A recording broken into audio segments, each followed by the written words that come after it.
Woo! Welcome in. I love a walk-off Wednesday on Ben and Woods. Makes me very, very happy. Should we get one? Let's get one. Yeah! It's been a while. Man, love a walk-off. Always love a walk-off. Feels so good. Great to be here with you guys this morning.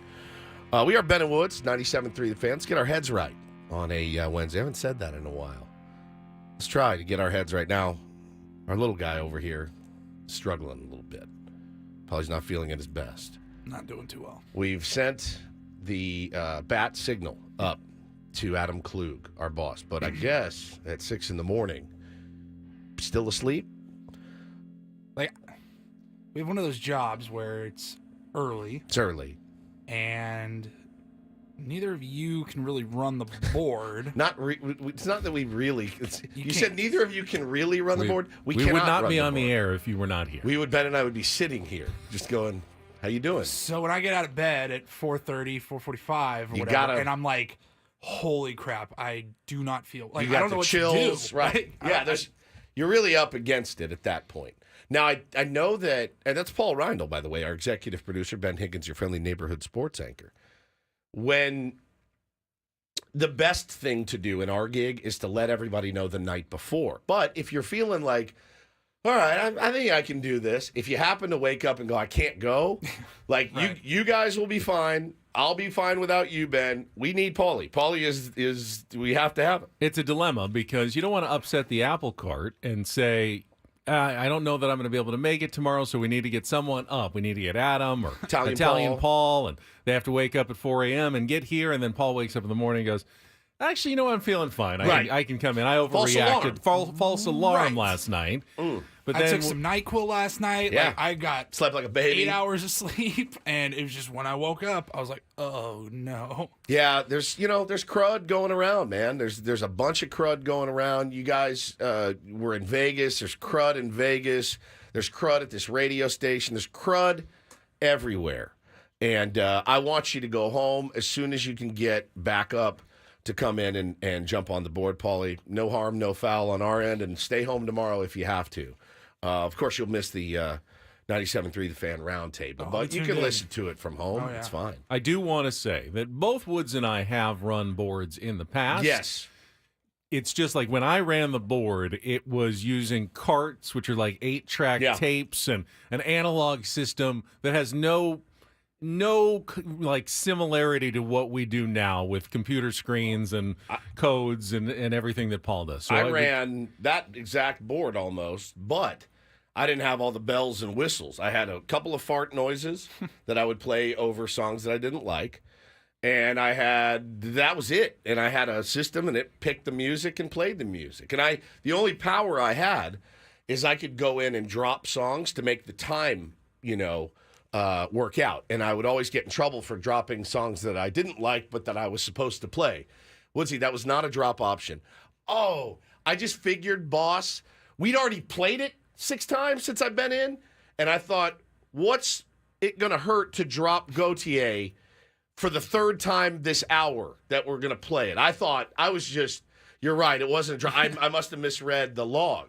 Were you over talking, and that's why they needed to drop songs? No, it just sometimes it times out that way, and maybe a little bit of over talking. But I always tried to talk over the ramp so that I didn't, But I didn't have a lot to say. I mean, I'm giving away iPads. It's coming up, and here's Walk the Moon again, and that's all I did. So I had like 3 buttons that I messed with, and that's it. I did not have the intros for this, the outros for that, the sponsors for this, and like.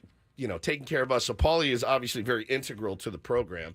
Adam does a decent job, and Italian Paul does a decent job, but it ain't Paulie. So, but when you get the word, Paulie, feel free. You are free to go home, get in bed, rest up, do what you got to do. I bet I know where I got sick, and it's probably the story that you're about to tell. Now that I think about it, there's no way. It's possible. All right, we need like some Pink Panther music. Like, either way, I wasn't feeling. If I was 75%, probably shouldn't have been dumpster diving after the show yet. The story is, why was Paulie climbing into our Odyssey dumpster yesterday? We had a mystery on our hands yesterday. that panicked us more than you can ever imagine. Now, if you remember last week, we had gotten a shipment of rally towels in from the San Diego Padres. We're going to put some of those in our golf tournament gift bags. Last day to buy tickets for the Ben & Woods Open is going to be on Friday, so make sure that you go to our 5 p.m. 5 Friday. p.m. Go to our socials, get your foursome or twosome or onesome. So we had these rally towels. They were delivered to the station. Adam Klug, our boss, took it upon himself to open said boxes and start throwing them around like it was Christmas morning. And there are rally towels all over this office. So Braden, who is the producer for Annie and Elston, took 2 bags of them for his golf tournament. We're trying to locate those, get those back. Everyone has just helped themselves to our stuff. And so yesterday... God forbid we have things shipped to the work, the office. Correct. The only thing here that no one has opened of ours is the hate mail that I get from Dodger fans. They leave that to me to open with pictures of... You saw it. I mean, it's disgusting. Doo-doo in the toilet. I mean, it's just the worst. So yesterday the show ends. We go into the production studio, and Paulie busts in. He's like, oh, my God, I'm going to kill somebody. I go, what happened? He goes, I get a text from Adam that says, hey. Well, it's Adam. Hey, did you get that box? Does his text sound like that, too? His text sound like that. When you open your phone, you read them and, hey, did you get that box I sent? Hey, Siri, read my text. Hey, did you get the box I left for you guys outside the studio? And Paulie's like, no, there's no box there. Well, there was a box from Callaway. And I just go, no, what? we didn't know who it was from. Oh, it was the shape of a Callaway box with clubs in it for our golf tournament. But I wasn't fully expecting anything. I mean, I knew at some point we were going to get something from the golf tournament, but I didn't know. I didn't have tracking. I didn't know it was coming in today. They didn't give you a heads up. So I'm like, oh, so this was on Tuesday. No, what's today? Wednesday? Today's Wednesday. So on Monday is when it arrived, Monday afternoon after we had left. So he sent me a picture of the box right outside of the studio. Right.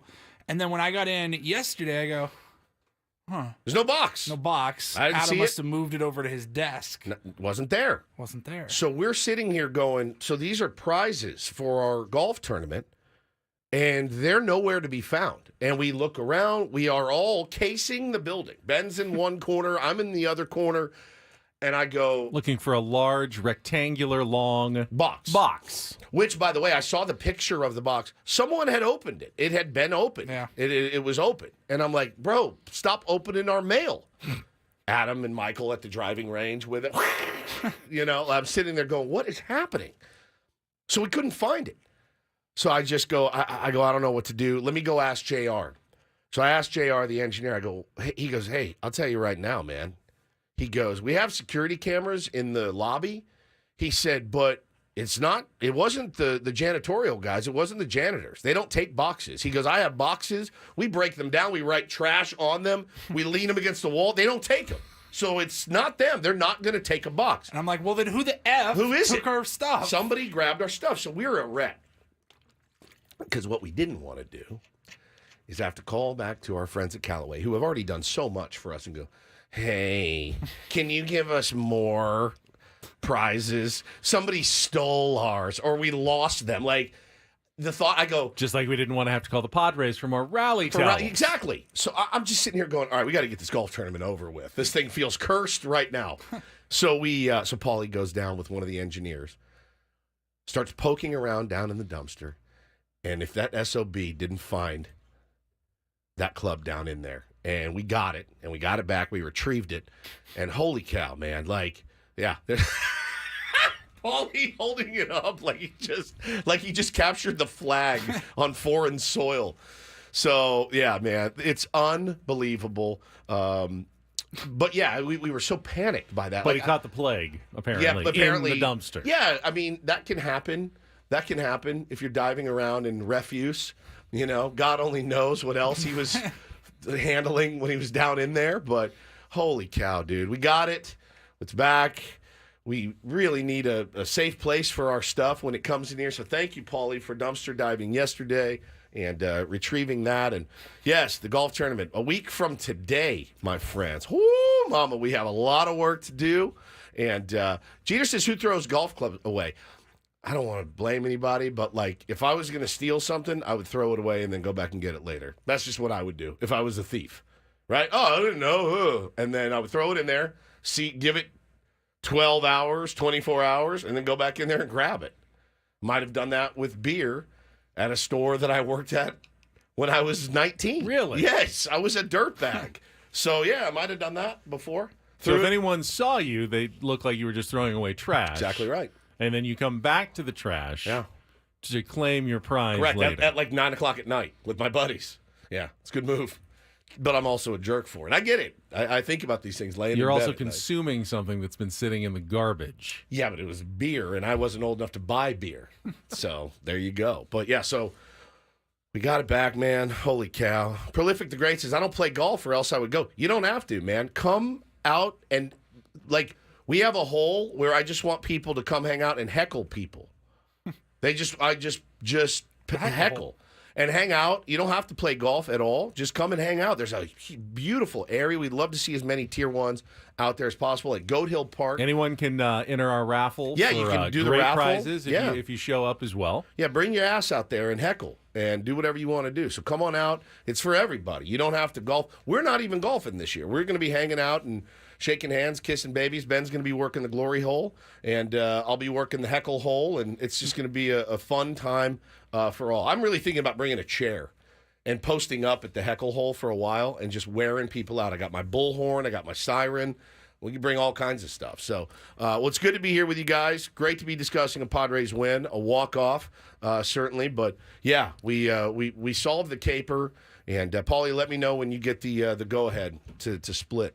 Adam has responded. What do you say? He's going to head in as soon as he can. My man, that Klug. He's very dependable. All right, Bald Reindl will be replacing Paul Reindl at some point this morning. Yes. And we are off and running. Want to get into last night's game. Obviously, we'll set the menu and hear all the highlights in just a couple of minutes of a walk-off if you missed it. If you didn't stay up, a walk-off 4-3 win for the Padres. I will say, pretty dramatic game. I was out. The NyQuil hit me hard. I made it all the way up for this one, guys. I woke up around 11 to head to the bathroom, checked my phone, and went, hell yeah, boys. Yeah. Hell yeah. Hell yeah. It was great. Don't Great go win. anywhere. Ben Woods getting started here on a Wednesday on San Diego's #1 sports station.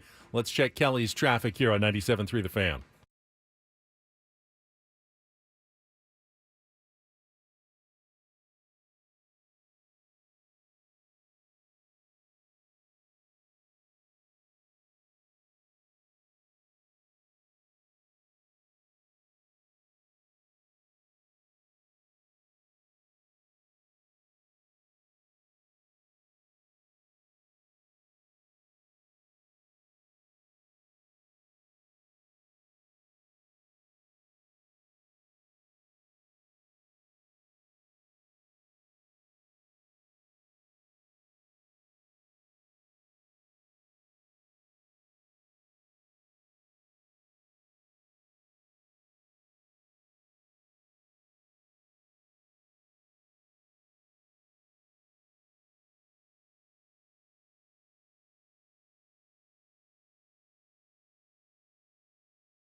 Big day for you, Woods. Big day. I also have some breaking baseball trade news. What would you like to do first?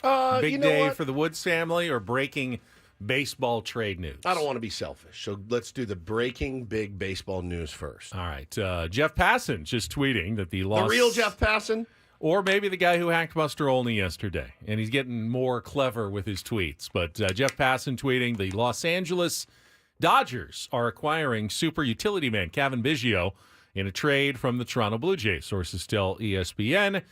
Biggio, 29, was designated for assignment by the Blue Jays last week. He's hitting 200, 323, 291 slash line this year, 227, 343, 382 for his career. I feel like they have a team. So basically the Blue Jays were cutting him, and the Dodgers have picked him up. Picked him up, and they're going to have to send something back now. I do feel Not much, right. likely. I feel like they have a team of super utility guys. I really do. And they do. I mean, well, they got Kike back, but he hasn't been great this year. Chris Taylor's been Taylor has terrible. turned himself from a super utility guy into a super bad utility guy. Or they just call offensively. They just call him a utility guy now. He's no longer a super utility guy. Cavan Biggio is also not a super utility guy. He's just a utility guy.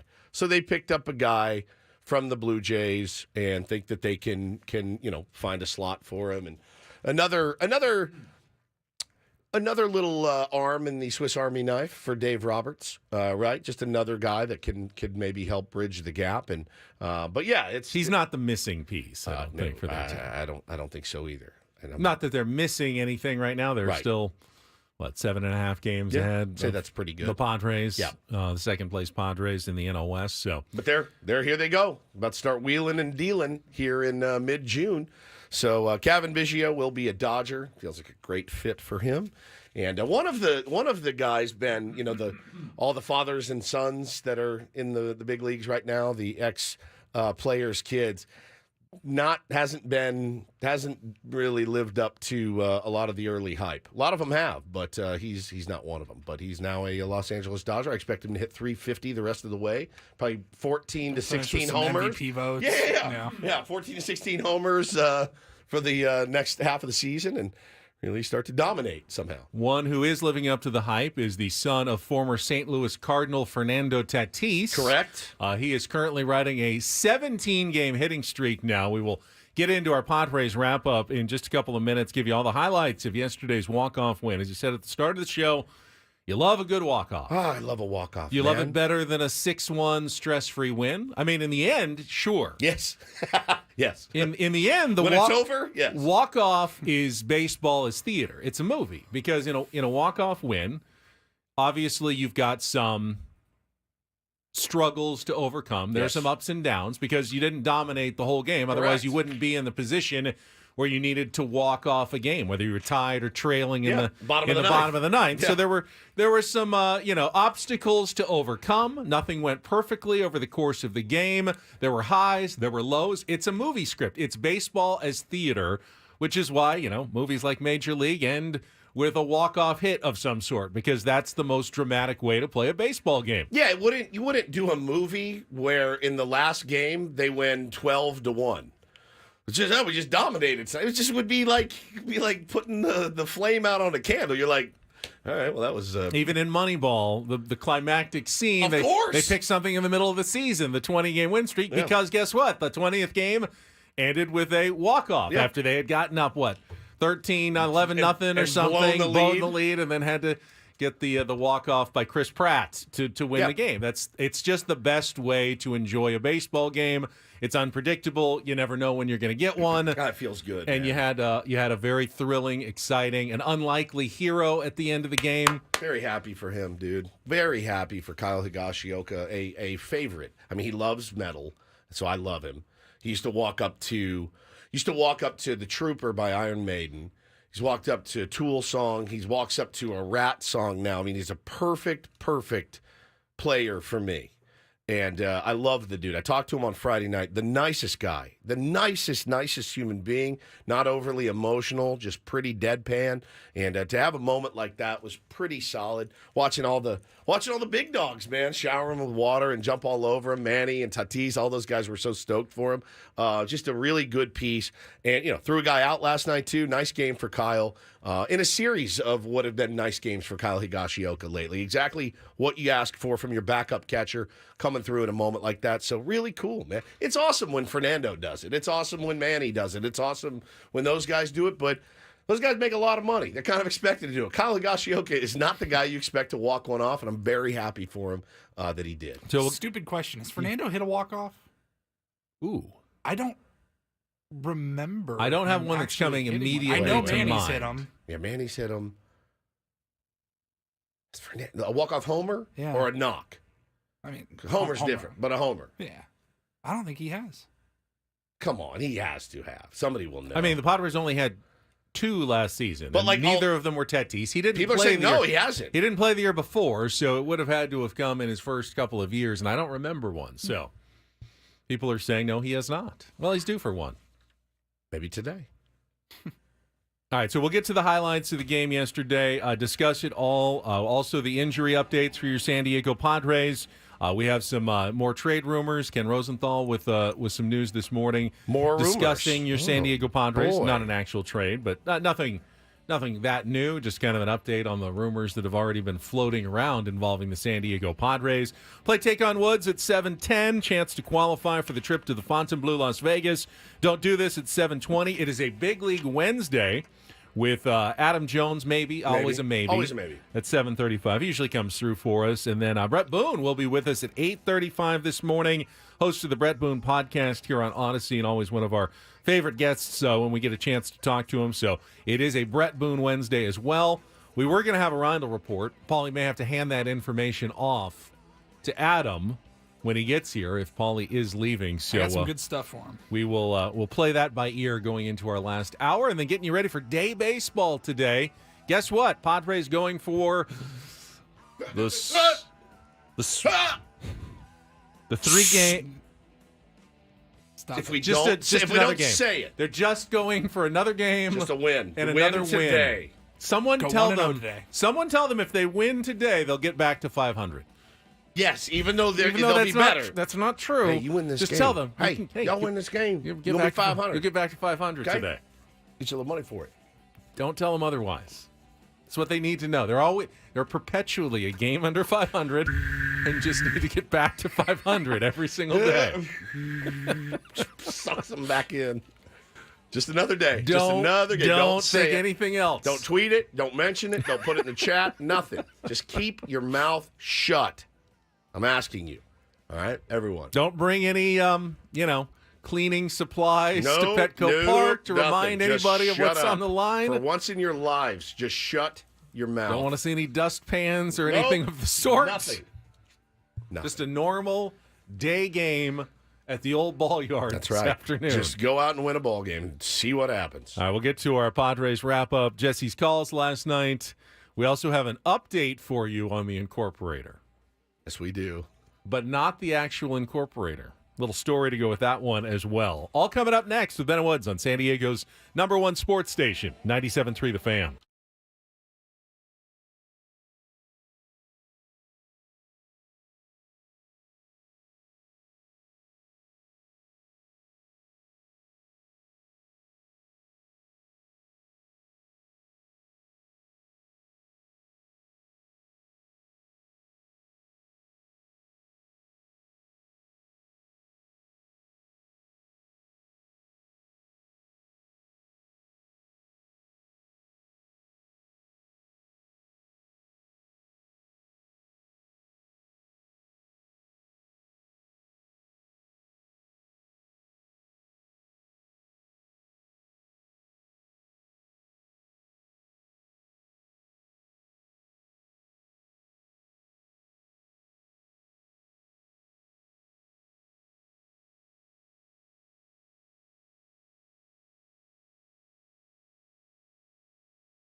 Before we get to Jesse's highlights in our Padres wrap-up, I want to update everybody on yesterday's incorporator, which the word, again, of the incorporator was sockdolager, which is a something that is hit hard or a person who hits hard, essentially, a sockdolager.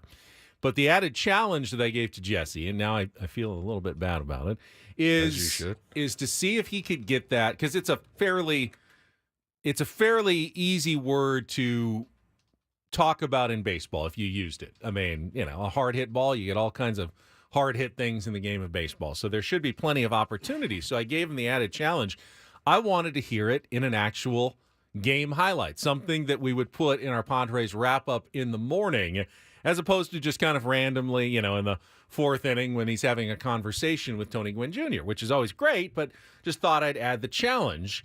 And Jesse got back to Paul last night and said, I may want to hold until the next day. Didn't get it in on one of the early home runs, and I'm thinking I want to have another opportunity to do so. And then he did not put it into the walk-off home run, which I don't blame him at all. That's a huge moment for the season, not just the game. Yeah. So he didn't put it in, but he wants to get a second go at the opportunity today. So no problem. So we said, fine, take your time. There's no rules really that come with the incorporator. So Jesse said, listen today for sockdolager in the day game homestand finale against the Oakland A's. Jesse can do whatever he wants. That's what it boils down to. That Jesse, is true. Carte blanche. Yeah, he's got carte blanche. If he's not comfortable, you just wait. No problem. Jesse has been doing appearances on this show since forever, and I consider him like he's a part of the Ben and Woods. He is skin and bones with this show, so he can do whatever he wants, whenever he wants. He can do it any way he wants, and I look forward to it today. It's a great word. And I'm looking forward to hearing all of the highlights from last night's win. We will get to those right after a check of traffic here on 97.3 The Fan. From the 97.3 The Fan Traffic Center, here's Kelly Danick. Traffic is sponsored by the San Diego Zoo. Couple of problems here, guys. One of them is a collision partially blocking the transition ramp eastbound 54 at the southbound 805 connector. And we still have that pull down in the right lane, northbound 5, right before Carmel Valley Road. That was caused by earlier crash. So you'll see a little activity there, northbound 5, just before Carmel Valley. You don't need a cape or special powers to be a superhero, because every time you walk through the gates, the San Diego Zoo, you help fund conservation efforts around the globe. And that makes you a hero for wildlife everywhere. San Diego Zoo. Every visit goes a long way. I'm Kelly Danick with Ben and Woods, San Diego's #1 sports station, 97.3 The Fan. I love winning, man. I love winning. You hear what I'm saying? It's like better than losing. Oh my God, I'm so stiff. Miss any of the Padres win yesterday? Ben and Woods didn't. What up, crew? We've got you covered with all of the highlights. I like it when the Padres win. Yeah! Yeah! It's the Padres Wrap-Up, presented by Hamul Casino. With thrilling slots and tables and all the best rewards, Hamul Casino has all the fun you're looking for. Hamul Casino, fun above all else. Yeah! Give me a do damage. Do damage! The left-handed batter's box to lead off against Randy Vasquez. We are underway as the first pitch is hit in the air. High and deep to right center. Merrill back to watch. It's going to go. Leadoff home run on the very first pitch as the A's take a 1-0 lead. Rise 1 out of 2 with a single in his last at-bat. Pitch here is swung on, grounded sharply towards first. Over to the line. Soderstrom's got it. Late flip to the pitcher, covering, not in time. Kim on his way home. The throw is high, and the game is tied. Sears was late going to cover first base, and it cost him. 1-1 here in the bottom of the fifth. Completely had a brain fart there. First pitch coming. Jurickson swings. It's a ground ball. Diving attempt by Geloff. Goes off his glove into right. Arise has scored. Tatis is right behind him. A 2-run single for Profar. And the Padres lead for the first time tonight. It's 3-1. Now trying to play from behind. 1-2. Hit in the air. Center field. Straight away and deep. Merrill's back at the wall. He looks. It's going to go into the Padre bullpen. Soderstrom hits his second home run in as many nights. This one a 2-run shot to tie it. 3-3 in the 8th. Abraham Toro knocked in the first run of the game on the first pitch of the game. Swings here, pops one into shallow right center. Cronenworth back, Fernando in. Cronenworth over the shoulder, makes a running catch, and we're going to hang a star. A 1-2-3, top of the ninth for Robert Suarez. 2-2 from Alexander on the way, hit in the air, deep down the left field line, towards the corner, gonna go! Higashioka has homered in each of his last 3 starts. This one a walk-off. And the Padres survive it 4-3 against the A's. They'll go for the sweep tomorrow afternoon. Big moment, Petco. You know, it's fun. You guys fought their tails off. You know, really played a good, clean baseball game.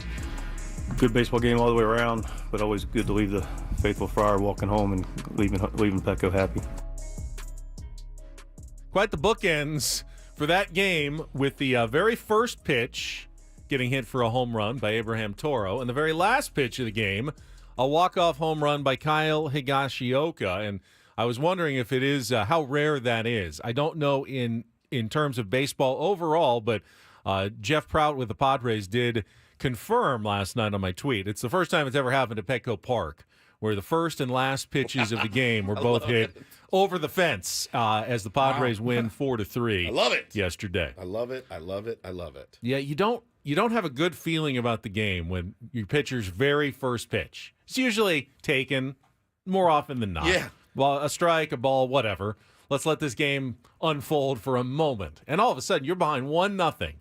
Just right away, you go, okay. I love the ambush, man. I really do. I love the first pitch fastball ambush. I mean, I don't know that I've ever hit leadoff in my entire life, but you would have to tie my hands behind my back to get me to not try to ambush every first pitch I saw. If I was the leadoff hitter, maybe the best pitch you're going to see, Ben. He wants to get ahead. You're 90% going to get a heater there, and if you can ambush it and do something, I absolutely love it. Now, I hate it that it happened to Randy Vasquez last night, but you want to talk about gutting one out last night. Holy smokes. Again, one of those performances that it's not sustainable. Like, you can't, it's like Mazur's first start. Yeah, results-based or results-based business. You got through it. You did your job. You made pitches when you need to, but whew, it was dicey all night. It turned out to be the only run that Randy Vasquez allowed in his 5 innings. He did scatter 6 other hits, so 7 hits total. And so did J.P. Sears. Yep. Padres had a bunch of hits and base runners, and they hit into double plays in the first 2 innings. This was just a very interesting game. It wasn't just a dramatic walk-off win. There was a lot of things going on in this game yesterday. In the bottom of the first, Fernando Tatis Jr. extended his hitting streak to 17 games with a nice single the other way. It's the longest Padres hitting streak since Adrian Gonzalez in 2006. It's halfway to the Padres franchise record of 34 set by Benito Santiago. Yeah, I saw that graphic pop up the other night. Benito Santiago with 30. Not Tony Gwynn. 34 straight games for Benito. As a rookie. It's fantastic, man. Padres, as I said, didn't take advantage of early opportunities, but then they were gifted basically their 3-run rally in the bottom of the 5th inning when there was 2 outs, Ha-Seong Kim on second base, and Luis Ariz hit one hard down the line.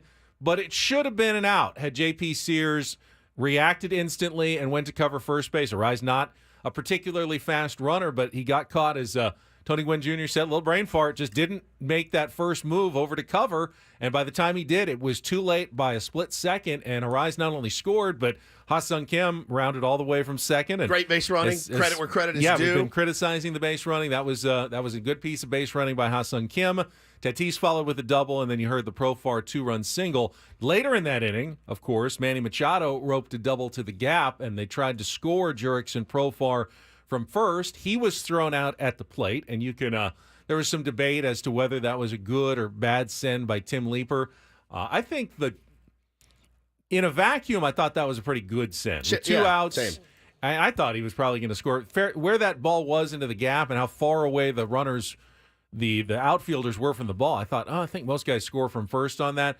Jurickson's not, super fast, and we found out later Jurickson is dealing with a knee injury, and when he came up later in the game, he took a swing, the knee buckled, and he got removed right from the game. Certainly a, gulp in your throat moment for the Padres and Padres fans. He's been such a important part of this team, maybe the most important part of the Padres offense all season long. And you hope that Jurickson's going to be okay. After the game, Mike Schilt said that he is day-to-day. Jurickson said he's been dealing with left patellar tendonitis for a while. Didn't say exactly how long. I'm sure that running from first to home didn't necessarily help in that situation. And they were right quick with the hook when he took that swing on an 0-1 count in the 8th inning. Padres did have a chance to go ahead in the 8th inning, but were unable to come through. They pinch ran for Manny at second base with Tyler Wade, some interesting strategy decisions. And then the bullpen decisions were also something that was being debated last night, Woods, when the Padres went to Enyel De Los Santos in the top of the 8th, who gave up the tying 2-run home run to Soderstrom. But people were wondering, well, why didn't you use Jeremiah Estrada to set up Robert Suarez in that situation? Found out after the game, Jeremiah Estrada wasn't even there. He was sick. Maybe he has what Paulie has. He was a little green under the gills. Yep. And they decided, let's just keep him at home, not have him interact with anybody, give him the night off, and hopefully get him back. So, Jeremiah Estrada wasn't available. So, in that sense, they went to their next best right-handed setup guy, which was De Los Santos, who had been throwing well, hadn't given up a run this month, 6 straight shutout innings. But the home run ball has been an issue for him, and he left one out over the plate for Soderstrom, and that tied the game at 3. So just everything before the 9th inning was a pretty interesting, dramatic lead-up to the end of that game last night. Yeah, and I saw the discourse certainly on Twitter as I follow along. I didn't tweet any out because I think in those situations, I think you'd have to be nuts to be a manager and try something weird like that when your guy was healthy and ready to go, right? And I saw a lot of people speculating maybe he's saving Estrada to close the game today. Mike Schilt has kind of shown so far this season, winning series is check, likes to mention that in the post game and all that. But man, at that moment, I thought about it for 1 second. Why wouldn't you go to Estrada? And then I thought to myself, maybe this is one of those instances where we don't know the whole story. And, of course, if you play it through, you doubt very much he's going to do in the pregame scrum. Estrada's down tonight. He's not here. He's ill. So we're not going to be able to go to him. You just keep things vague, and you make the best move you can to try to win a ball game, and that's exactly what they did last night. And, I thought it for a second, but then I thought to myself, well, you'd have to be a lunatic to not throw him out there right now after only throwing to one guy last night, and now you're going to use Suarez back-to-back nights. So today, I don't know what it means. I don't know if Estrada's feeling better. I don't know if he's going to be available, but could Suarez go for a third straight day? Fortunately, he threw an inning and a third, but he only threw 8 pitches. 8 pitches, man. To get those 4 outs. So there's a possibility, I would think, that he could go again today. He's thrown 23 total pitches in the last 2 days, Benny. I mean, you look at the chart for the bullpen. It's a day off tomorrow. A lot of guys in the red over the last, 3 games. Brito's thrown 45 pitches. Matsui 41. De Los Santos 41. Kolek 28, Morejon 24, Suarez 23. Estrada's only thrown 4, but he's ill. You got Wandy essentially down there, and listen, I understand the frustration with the home run from Enyel De Los Santos, but again, kind of forced into that role last night. If Mike Schilt managed the team based on all of the people that everyone on Twitter thinks shouldn't be used in high leverage situations, he'd have no one. Okay, do you want Johnny Brito in a high-leverage situation? No. Yuki Matsui? No. Enyel De Los Santos? Not really. Kolek? No. Morejon? Maybe. But they had already used him. Suarez? Yes. Estrada? Sure. Yes, but sick. And Wandy Peralta? No. Not really. What is he supposed to do? He's got to use guys. You got to use guys. And what do those guys have to do? Now, They have to execute. They have to do their jobs. It does make me want to revisit the conversation from yesterday about using Suarez in a non-save situation, a 5-run game. I'm not going to go back and rip that. We both said yesterday, at some point you need to use guys. You can't just leave them on the bench for 2 weeks because there's no save situation. We've also both acknowledged as well. It'll probably bite them. And I'm sure when Mike Schilt woke up and heard Jeremiah Estrada was sick and he had just used Robert Suarez in a non-save situation, he's going, Why do the baseball gods hate me? Because we could have held Suarez. Yep. That would have been the right decision, knowing that Estrada was going to be sick the next day, but you don't have a crystal ball. I think in the circumstances, it was right to get Suarez some work, and hopefully it doesn't come back to bite the Padres today in the final game of the series. Yeah, and I don't know what that shapes up for Schilt today. I don't know how that looks. I mean, you're obviously want to get some length out of Michael King today, and if you don't, yeah, it can backfire on you. But look. When called upon, the guys that are called upon need to execute. Enyel, I was in such cruise control mode last night watching Enyel pitch. I thought he was doing fine. And then again, you leave one pitch up, it gets hammered, and you're like, oh, all right, now we are in deep. And luckily they pulled it out. They picked their skipper up a little bit last night, I thought. And as for Kyle Higashioka, which you talked about how you like Higgy, we enjoyed talking to spring training. It's great, dude. Had to be one of the most low-key walk-off home run celebrations. He didn't smile as he was rounding the bases, didn't raise his arm in the air, got a high five from David Macias going around first, and then, as he's greeted by his teammates at home plate, gets a little excited at that point, but then post-game interview, he's back to cool as a cucumber, gets the Gatorade shower, barely flinches when it happens. He goes, yeah, I'm a catcher. I take ice baths every day. Yeah, it's great. It's great. And but I love that he said, yeah, I mean, I'm kind of getting used to being pinch hit for in that position. Nice to get one and help the team win. I love somebody said in the chat earlier, job's not finished. I love that. I love that from him. I'm a big Higgy fan, as you know, and I think he's done a really good job pressed into Ruben Niebla has never coached a knuckleballer, and Kyle Higashioka had never caught a knuckleballer. And for him to come to a new team, a new city, and they go, oh, here's your assignment, and you're going to get 3 ABs a week, I don't think you can say enough good things about what he did. Like I said, threw a guy out last night. That's been a rarity for the catchers on this team. He's been great. He's been great. He doesn't make a ton of money. He's just there to help the team win, and he's the least of any problems that this team has. Padres did end up getting a win against a left-handed starter yesterday, even though they didn't tear him to pieces. They have won their first homestand of more than 3 games this season. They are 4-2 against the Diamondbacks and A's with 1 game remaining today. They will face another lefty this afternoon at 1:10. Lefty Hogan Harris will make his just 3rd start of the year when he goes up against Michael King. We'll have the Eco Water SoCal pregame show for you at 12:10 this afternoon. When we come back, though, you mentioned the bullpen issues, the guys that you just not feel great about counting on.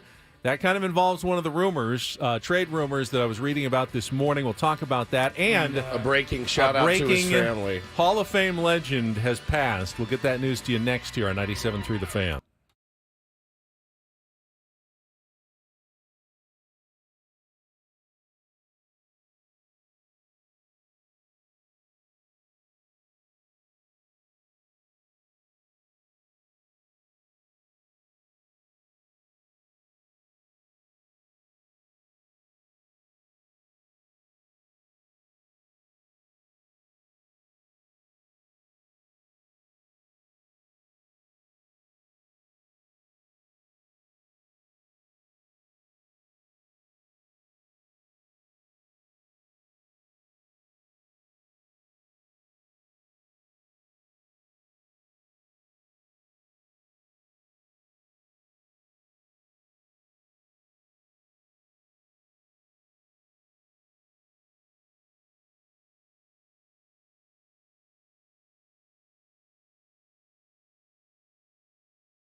Hour number 2 of Ben and Woods, and as we just mentioned, just saw some sad news that broke in just the last few minutes from senior TNT NBA insider Chris Haynes, who says that legendary Hall of Famer Jerry West passed away peacefully this morning at the age of 86. His wife Karen was by his side.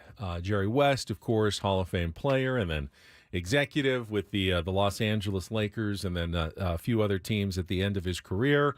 I don't know that I can't now think about Jerry West without thinking about his portrayal, of course, in Winning Time on HBO, which I loved, and he hated. Over the top. He didn't love that, but I did get a chance to meet Jerry a couple of times over the years. Yeah. Did he yell and curse at you and stuff? No, he did not. He was a gentleman. He was a nice man.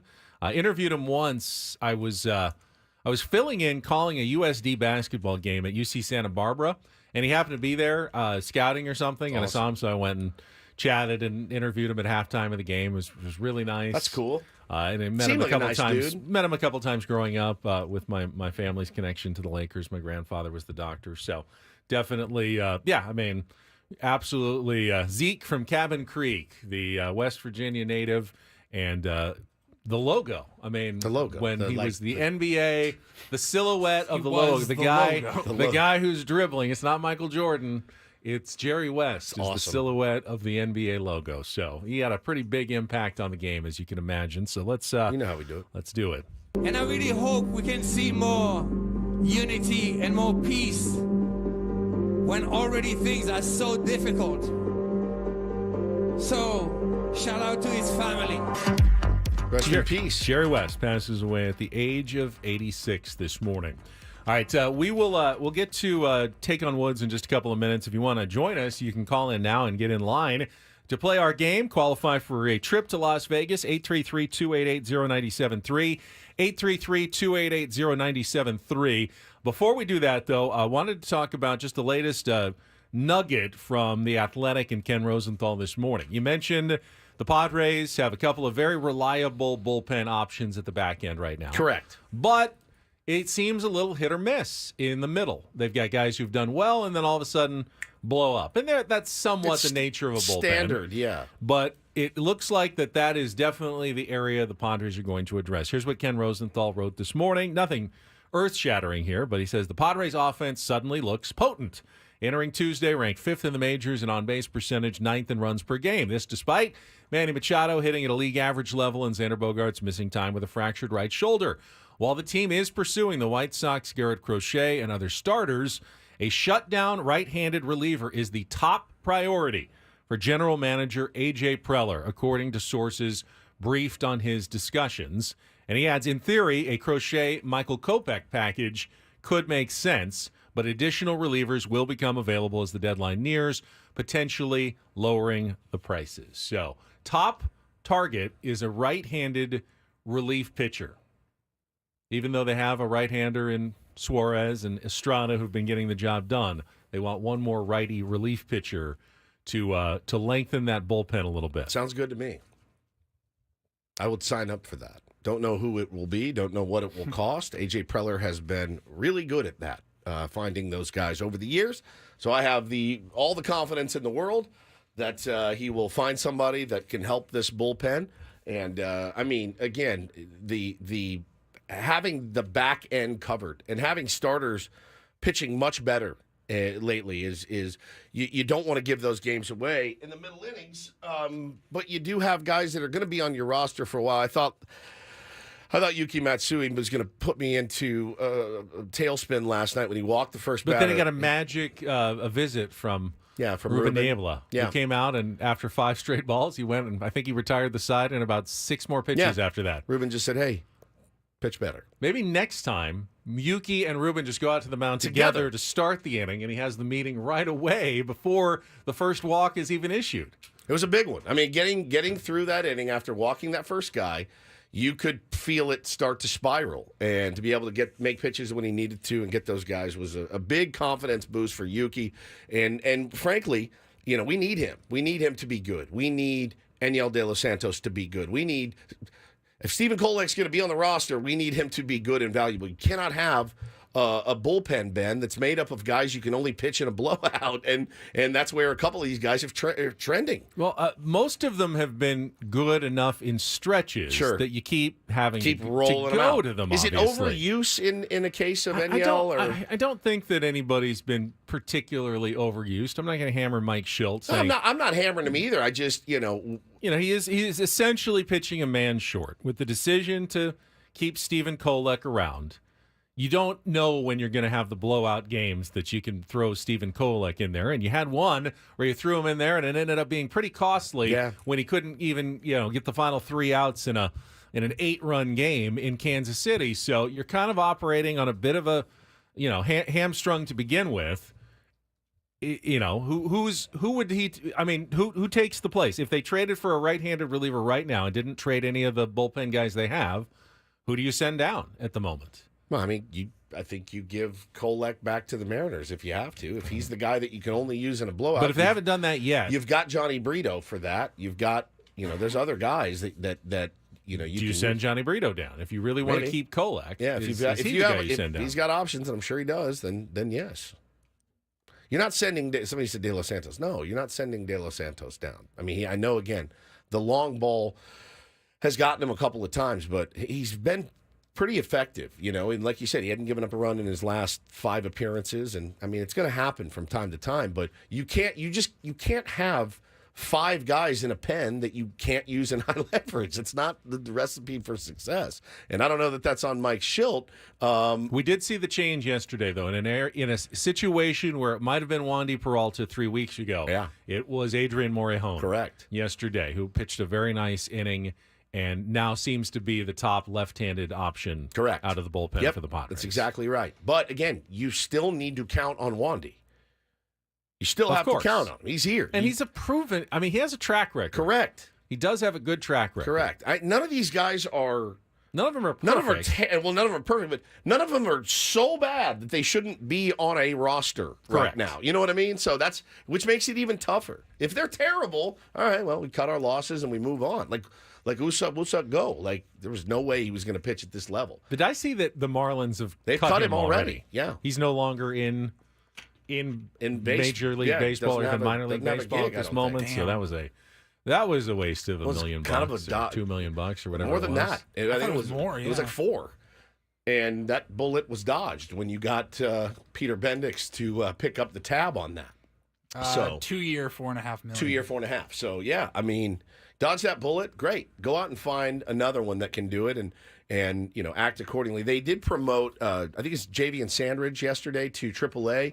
The comp I saw. I've seen some of the highlights from him from AA. They were pretty good, pretty nasty. So we'll see how he does. I would expect to see him up soon. The comp you said was a lefty. Somebody said he's like a left-handed Jeremiah Estrada. So. You'll take that. You'll take that every day. Before we get to take on Woods, now, if Padres are looking for help, but other teams are as well. We already told you the Dodgers made a deal this morning, adding Kevin Biggio from the Blue Jays. That's a pretty minor deal. The Phillies are definitely now probably thinking about trades with JT Realmuto going on the injured list. He's going to need meniscus surgery in his knee. That's a big loss for the Phillies for the next month to 2 months, likely. He's huge for them. He's such a core player. Now, they have other stars and will be okay, but to lose JT Realmuto is a blow for the Phillies.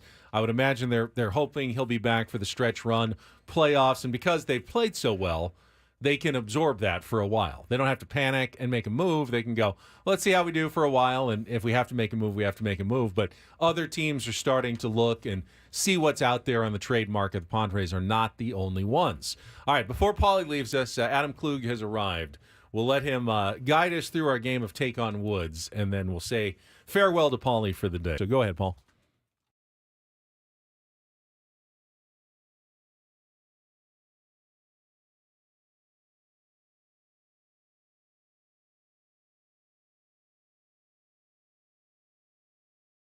Take on Woods is brought to you by Valvoline Instant Oil Change. It only takes 15 minutes, and you don't have to get out of your car. For directions and discounts, go to SoCalOilChange.com.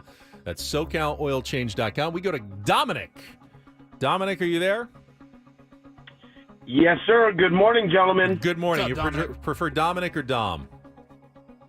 Either way works. I'm looking to go 3-0 against Woods today. 3-0. Undefeated contestant. Well, if you can Going for a sweep. If you can beat him or tie him, we will put you into the grand prize drawing for the trip to the Fontainebleau, Las Vegas. 2-night stay. Tickets to either Smashing Pumpkins or Hootie and the Blowfish and a $150 poolside dining credit. Summer room packages. Concert tickets are available now at FontainebleauLasVegas.com. Here are your categories, Dominic. We've got It's Not False. That one you kind of have to figure out. End Game.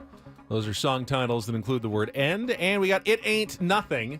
Those are song titles that begin with the word something. So, It's Not False, End Game, or It Ain't Nothing. What would you like to play? We are going to go with Endgame. Endgame. All right, today we've got 5 song titles that include the word end. You'll have 60 seconds. I know you know how to play since you've won twice. Pass if you don't know one. Start with our 2-second song. Paulie's going to play some music. You need to give me the title and the artist to score that point. Dominic, are you ready to go? Yes, sir. All right, 60 seconds. Okay, the category again is End Game. Song titles that include the word end. All right, got it. Paulie's ready. 60 seconds on the clock. Dominic, your time begins when Paul plays the music. Good luck. Let's take on Woods. That's great. It starts with. Jeez, no idea. Pass. Don Henley sings Offer Up Your Best Defense in the chorus of which Grammy-nominated title track from his 1989 solo album? Pass. Which hit from Green Day's American Idiot album was written by Billy Joe Armstrong about his father who died of cancer when Billy was 10?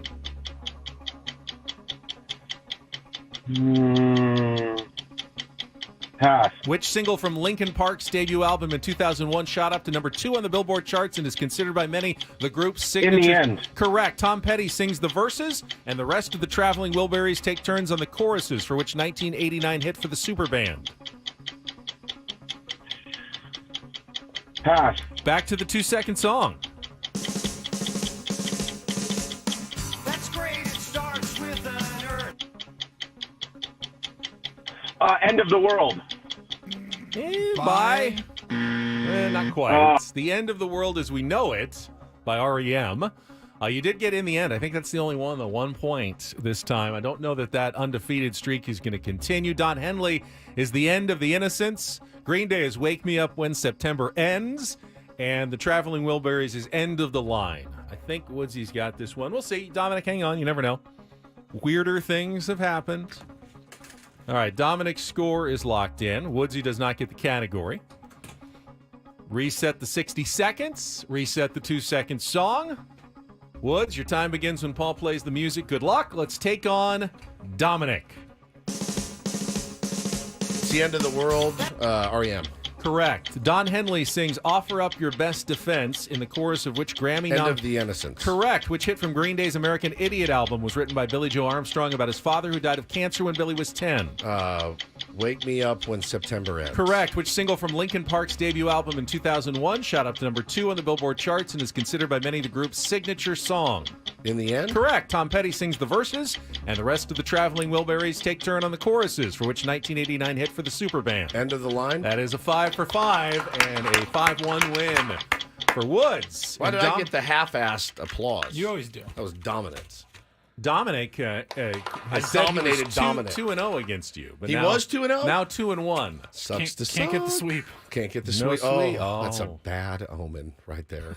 That is a bad omen. Yeah, he won the series. Won the series. Won the Hey, series. won the Hey, won the series. series. No alibi. Dominic won the series. No alibi. Just keep doing that. You'll be fine, Dominic. You'll go plenty of Vegas trips as long as you keep winning series. Is that our against boy Woods. Dominic from the East Coast? Or is it a local guy? I don't know. All right. Might have been. All right. We will.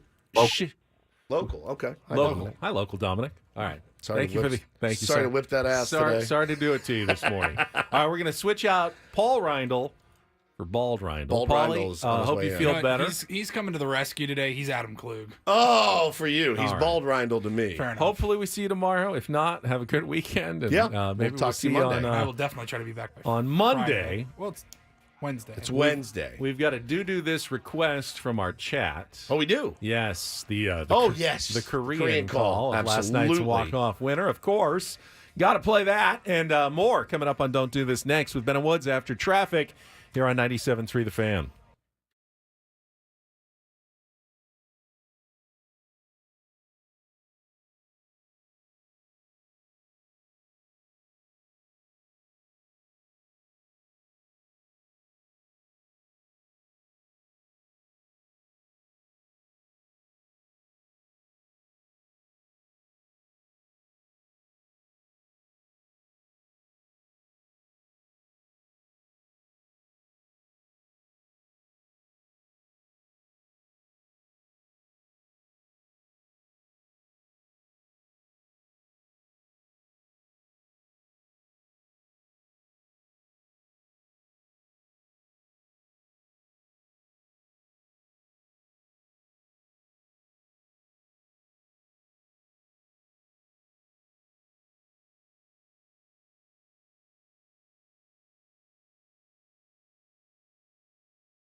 Craft Taco in Sorrento Valley. Craft Taco has some of the best quality tacos in all of San Diego. Go to thecrafttaco.com. Take a look at their happy hour specials today. It is thecrafttaco.com. Welcome to Adam Klug. Good morning, Adam. Thank you for coming in. Good morning, Going fellas. above and beyond the job description. See, from my vantage point, all I see is his bald head. He's bald Reindl. Welcome in, Bald. It's good to have you. The ring lights that we use for our YouTube stream create quite the sheen. Oh, there it is. There it is. Perhaps we should get Adam a makeup kit. Yeah, do a little for his morning appearances here, just to kind of soften the glow a little bit. Yeah, it's very shiny. You've also got a little shine as well. Do I? Yeah. You have the jaundice filter. What is that filter that you use? I'm the exact same lighting as you are. Do you want me to change it to the slightly whiter light? Does that look better? That's better. Everybody? All right. Lighting is engaged, and I will start us today on Don't Do This with maybe it's a personal gripe. Maybe everyone shares this complaint. Had a great pitchers duel last night in St. Louis. Pirates, Cardinals, scoreless into the seventh inning with the young Paul Skeens on the mound for the Pittsburgh Pirates, going up against Miles Michaelis of the Cardinals. It was the top of the seventh, or bottom of the seventh. Skeens had thrown 6 1/3 shutout innings when he was lifted from the game. Yeah. And the Cardinals fans, this is in St. Louis. Yeah. Cardinals fans gave Paul Skeens a standing ovation as he walked off the mound. There was a guy tipping his cap repeatedly, and I know some people are going, well, that's a nice, classy gesture. Why would you, Ben, put this in, don't do this? Don't you appreciate good, classy baseball fans? But at this point, I've decided it's just kind of obnoxious. Really? You're making a point of it. As all the rest of the baseball world, when I go to a game and someone shoves against my team, I understand. He pitched very well, and I appreciate it. I don't need to pump up his ego, though, and give him a nice standing ovation as he walks off the mound. I promise you, never gave Randy Johnson a standing ovation as he walked off the mound after he shoved for the Diamondbacks against the Padres in any game. Or Clayton Kershaw not getting a standing ovation when he has a good outing against the San Diego Padres. And that doesn't make me or Padres fans or any other fan base worse fans than the St. Louis Cardinals fans. But everyone today is going to go, wow, what great fans the Cardinals fans. Did you see that standing ovation they gave to Paul Skeens? Guess what? The Pirates turned that into a 2-1 win late in the game. Maybe buoyed by the St. Louis fans and their support. They went on to beat the St. Louis team 2-1 in the late innings. Adam sent this over last night in the group text, and you responded obnoxious. And I didn't respond. Mostly because I went, oh, that's kind of cool. Am I soft now? Maybe you're getting soft in your old age. Adam just grimaced at if me. the guy's got a perfect game or a no-hitter or something. But He's an 8-hitter. He gave up 5 hits. He struck out 8. Michaelis was even better. He went 7 innings, 1 hit, 6 strikeouts. You know, I will say this, and I asked Ben this question earlier, Adam. Is Paul Skeens a transcendent pitcher or on the path of being a transcendent pitcher? Much too early to say.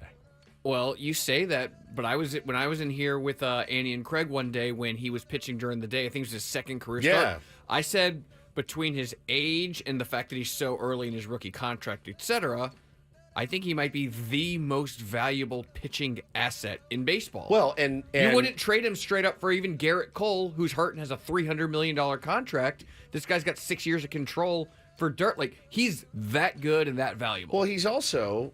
I'm sitting in pickup line the other day going, oh, he's throwing? I got to watch. He's like a Pirates starting pitcher. When has that happened? Since, He's intriguing. He's very intriguing. You're underselling it. You're underselling it. He's fascinating. Randy Vasquez is intriguing. Paul Skeens might be a top 10 or 15 starting pitcher in baseball already. Already. He's appointment viewing. I honestly had no effing problem with them saying, hey, nice work tonight, kid. I really didn't, but I'm getting ripped in the chat. I don't care. I like good. I don't have a rooting interest for either team. I do think maybe it's the Cardinals, and maybe they're doing a little bit of eyewash. They do call themselves baseball's best fans, but I would tip my cap Paul Skeens. He's pretty fun to watch. You do that next time we'll probably see him at Petco Park later this season. Maybe I kind of won't. hoping we dodge him. Yeah, I do too. Other people want to see him at Petco Park. All right. Well, one thing I think we can all agree on: you got to stop running on the field if you're a fan. And this happened last night at Great American Ballpark during the 9th inning of the game. So I saw this video. I wasn't sure what exactly had happened. Well, it's Cincinnati Reds, Cleveland Guardians. Dude runs on the field, and a police officer approaches him and kind of comes up behind him, and this kid is able to get off a full backflip and then tries to run away. Landing. Sticks the landing. And next thing you know, officer reaches, tases him. Okay, I thought maybe he had tripped, but he got tased. Yeah. He was wearing a throwback Johnny Bench jersey, ran in the outfield, appeared to say something to Cleveland Guardians outfielder Tyler Freeman, which, by the way, pretty terrifying for Tyler Freeman to be out there, and here comes some idiot on the field. So the officer deployed the taser, fan hit the ground. He is 19-year-old. I am terrified of tasers, by the way. Have you ever been tased? No, God, no. I'm terrified for of a radio them. stunt? Never. I don't like it when I get a static shock on like the doorknob. You know how I feel about shocks. It's terrible. Not good. Jay, our old producer, built a shock chair, and he had wires that ran over the arms, and you'd have to sit and answer questions, like an electric chair. And he'd be like, all right, Wood.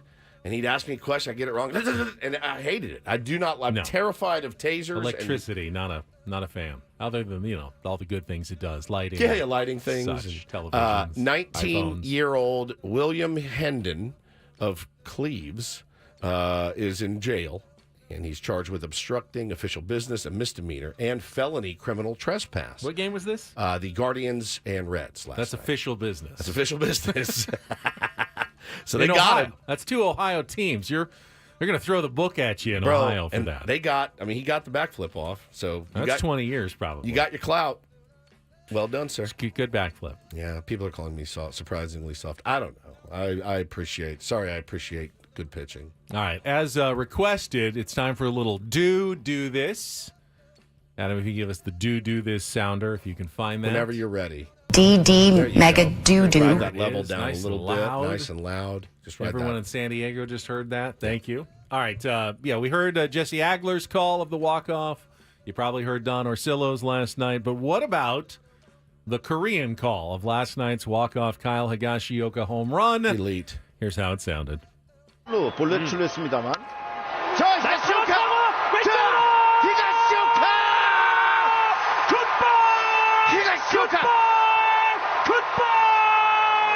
Goodbye? Yeah, phenomenal. 와, 소름 돋네요. 히가시오카. 이렇게 되면 지금 5경기에서 4개 홈런. 한 방이는 히가시오카입니다. 시즌 5번째 홈런은 이 경기를 끝내는 굿바이 홈런입니다. Love it. It's a lot of goodbyes. A lot of goodbyes. A lot of Higashiokas in there. Caught a home run in there. Fantastic. Thank you, Baldrindle. Thank you, Ben. Let's don't do this and do this. That was Don't Do This with Ben and Woods on 97.3 The Fan. Johnny said if the Padres do that thing where they win today, that I have to get tased. Nope. No. Bald Reindl has already agreed to eat a handful of jelly beans for any sweep. You're not supposed to say that's right. it. Sorry. Well, kiss it goodbye. Yeah. Here they are. We already know it. They're here. They're standing by for tomorrow. Just getting more. If it does happen. More But we know stale. it's not going to happen. Right. Padres are addicted to 500. Well, and again, the way that it's played out all season, chance to sweep at the day game on Wednesday, off day on Thursday, we get Schilt after a loss on Friday, and then he yells at me. Left-handed starting pitcher today. Correct. I mean, bet the farm on the A's. It's not looking good, man. It is not looking good. Haven't seen Mason Miller yet in this series. Going to pitch at some point today. Oh, yeah. You better get 9 in the first, man. God. All right. I think Adam Jones right now is a coin flip. Yeah, coin flip. We'll find out if a Big League Wednesday gets us started. Coming up next with Ben and Woods on San Diego's #1 sports station, 97.3 The Fan.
A text from our beloved Sammy Levitt. He said, also, he's dating a huge social media star, an athlete in her own right, Livy Dunn. This was about Skeens. Yeah, 100%. Tip your hat to that man every chance you get. There was the video when he was in college that was going around where he was fired up and like screaming in his own locker room at his teammates and pointing at them, going, I outwork you, I work harder than you, I outwork you, I outwork you. It's obnoxious. Is that possible to love something and hate it at the same time and admire it, but also be like, what an a-hole? I think you just did. Is it inspiring? Would it make me want to work harder? I think the answer is yes. But I also, listen, I think that there is that mentality. I think Michael Jordan had that mentality. I just watched a thing the other day, Ben. It was about Kobe Bryant. And so they were doing a podcast. They were talking about Kobe. And one of the guys goes, man, I asked Kobe one time, why don't you pass the ball a lot? And he said, why the F would I pass the ball? When these dudes show up 5 minutes before practice and they leave at the whistle, why would I pass that guy the ball? I'm there 2 hours before. I'm there 2 hours after. Why would I pass him the ball? Why wouldn't I take the shot? I'm the one working. And Kobe would straight up say that to their faces. I don't think it's any different. I really don't. I think it's the same mentality. And I think it's obnoxious, yes. And I wouldn't want to work with you if you were that way, and you wouldn't want to work with me if I was that way. But I do think you have to have that mentality, even if you don't say it. I think it takes a special person to say it out loud. You better be real confident in your abilities to do things like that, and clearly he is. The Padres play the Pirates 6 times in a 9-game span in August, which means really good chance, if he's healthy, that they will be facing Paul Skeens at some point. I think it would have to line up absolutely perfectly for him to miss them. Right. There's also the possibility they could have to face him twice in less than 10 days. And a team, the Pirates, by the way, absolutely in the thick of the wild card race right now, especially after their win over the Cardinals yesterday. This thing is an absolute it's an log jam, man. The Padres actually picked up a game on just about everybody else yesterday. Padres are only 2.5 games behind the Braves for the wild card lead at this point. The Braves, they're in a free fall, are struggling. They've lost 4 in a row. They've dropped to 35-29. Really have been struggling since the loss of Ronald Acuna Jr. Now, of course, they overcame that loss to win a World Series a couple of years ago, but has not been going as well this year. The Giants and the Pirates are currently tied for the 3rd wild card spot, both 2 games under 500, and they're just a half a game ahead of the Diamondbacks, Reds, Cubs, and Cardinals, and just a game ahead of the Washington Nationals. So lots of teams that absolutely think they're in the mix right now for one of the playoff spots in the National League, and the Pirates, one of them at this point. Now, that'll be post-trade deadline. Teams are going to have to face some tough choices if there's still this many clubs that are in it in July. Do you go all in? Do you take advantage of other teams trying to go all in and get a huge haul, but kind of have to wave the white flag? Can you do both? I think you can do both. Can you walk the line of both of trying to compete, but also taking a look at where the market is and trying to take advantage of it? Yeah, I think you can do both, and I think there's going to be teams. You don't want to signal that to your fan base, and I think there's a couple of teams that obviously can, and I think their fan base, not that they understand, but they get it. They're pragmatic in it and go, yeah, we're the Marlins. We're not going to go on some magical run, right? So if you have to unload a Jesus Luzardo or a bullpen piece or somebody else, I think they'll understand why you're doing that, Benjamin. So, but I think there are teams that are going to probably buy on the margins, and the San Diego Padres might be one of them because of a few different reasons. You've traded. What did we say? They've already bought big. They've bought more big than already. Any other team this year. And that's cost them, 4 prospects? Or 8 prospects, right? And then there's the financial constraints. So, again, GM's going to have to do some serious GMing to get it done. But I expect some margin buys, certainly. One of those prospects who was traded away in the Dylan Cease deal made his Major League debut last night. Drew Thorpe. Yep. Got his first start for the Chicago White Sox and looked pretty decent. Went 5 innings, 3 hits, 2 runs, 1 earned against the Seattle Mariners. 5 Ks or something? Yeah, I think so. He left with the lead, ended up losing the game. He didn't take the loss. He got a no decision. The Mariners rallied after he was gone, but an admirable opener for Drew Thorpe. Now, we never really got to know him. For whatever reason, it hurts less just because he was only a Padre for a few weeks, couple months before he was traded for Dylan Cease. You can't really have that attitude if you're AJ Preller. Once they're on your team, they're just as valuable as anybody else. They're as valuable as a Dylan Lesko or a Robbie Snelling, even though you didn't draft them and develop them. Yeah, you got They're them. now an asset for your team. You could have kept him. You decided to trade him for Dylan Cease. I'm not saying it was a bad decision at all, but that we'll see what the consequences are of making that choice as Drew Thorpe goes through his big league career. We're just 5 innings into it at this point. Yeah, just like every single trade you make, there's going to be consequences and ones you want to take back.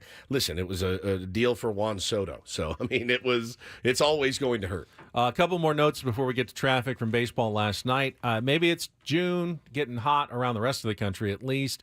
Ball seems to be flying more. Aaron Judge hit his 25th. Giancarlo Stanton murdered a ball for his 16th home run. Yankees beat the Royals 10-1. Kyle Schwarber there's 2 red-hot Kyles right now. Schwarber and Higashioka in Major League Baseball. Schwarber hit 2 more home runs last night in a Phillies 4-1 win over the Red Sox. And the Dodgers hit 4 home runs in 1 inning.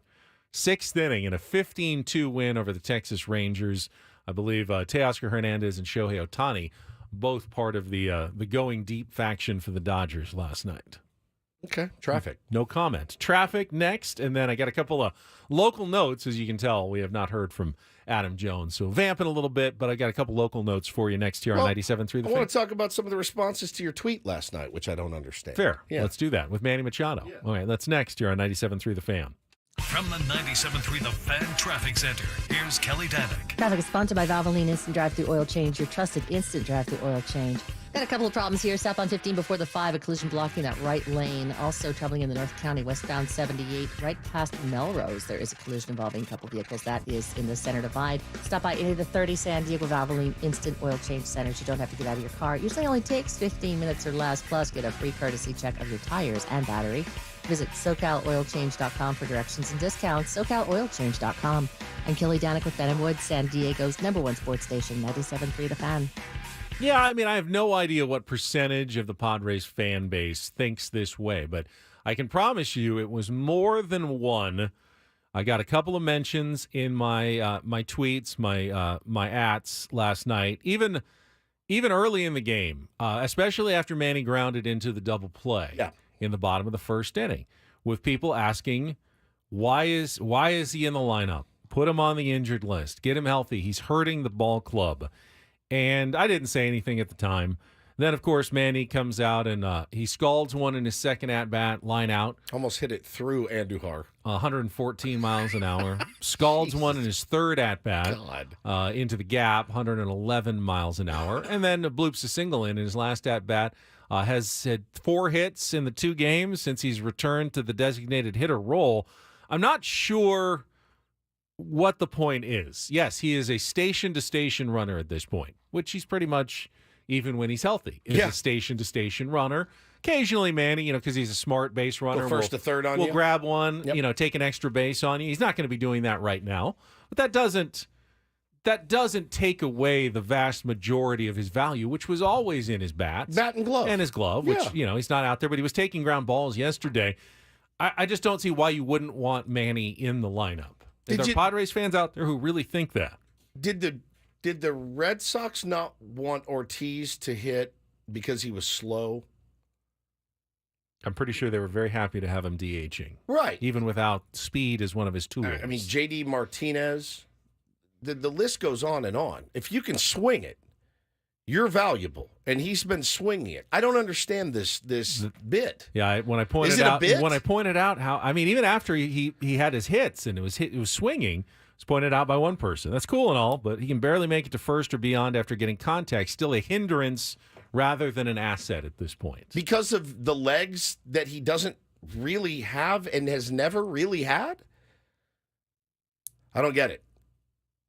I don't see how he hinders your team. And I do think if he didn't play, he would catch more. Hey, Manny's actually fine to go, but we're not going to play him tonight. I just don't understand that at $35 million a year. Is it because you want Tyler Wade out there so badly? Are you going to call up, Eggy's been playing pretty well, I think, at AAA, but there's not there's not some option that you're keeping on the bench. What are we talking about? Who's going to be better than Manny Machado at this point? Purple says Manny's glove is not an asset. He's a negative defender at the moment. Is that true? Metrically, I thought his metrics were decent. Last year, they were much better. I'm not a big believer in the eye test, but if there ever was an eye test, Manny is a good defender. Do you think he's not a very good defender?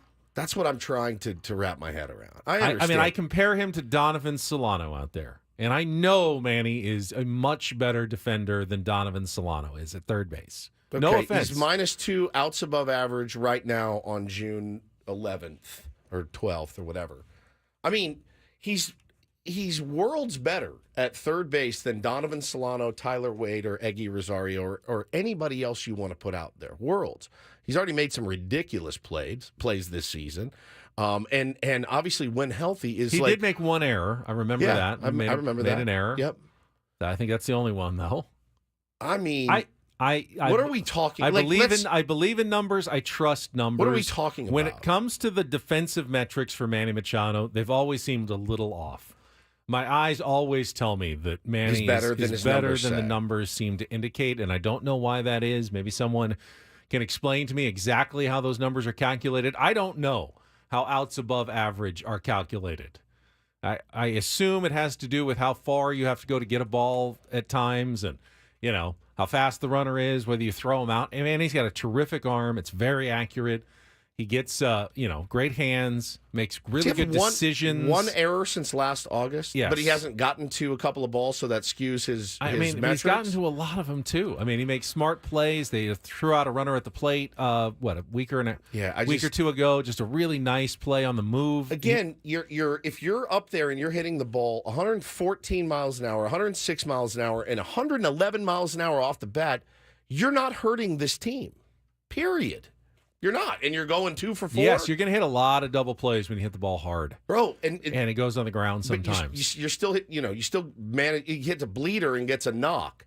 So I just that to me. And the double play he hit into would have been a double play even if Tatis was running. 100%. He hit 106 miles an hour right at the shortstop. Yeah, that's the easiest double play in the world once you fielded that ball. I mean, had nothing to do with his legs. The bat's finally coming around a little bit. The sliders are in the red on expected batting average exit velo, bat speeds catching up, hard hit percentage, all in the red. Chasing a little bit too much, whiffing a little bit too much. I still think his timing is a touch off, but how nice would it be to be that good where your timing's off and you're still ripping the ball 114 miles an hour, 111 miles an hour, and 106 miles an hour? I don't look at that as a hindrance because he's not at full strength with his legs. I mean, if the designated hitter, his job is to hit, mission accomplished, right? JD Martinez. I mean, go down the list of guys that are DHs for teams. You don't. His knee's a little sore. He can only go station to station. What? Of course they're going to be in there, right? Every time. It doesn't make any sense. Not every player. In fact, most players not going to have every of the 5 tools all the time. Correct. You're hoping to have 2 or 3 of them would be great. 3 working at one time, I think, is pretty good. Manny doesn't have a speed tool. Yep.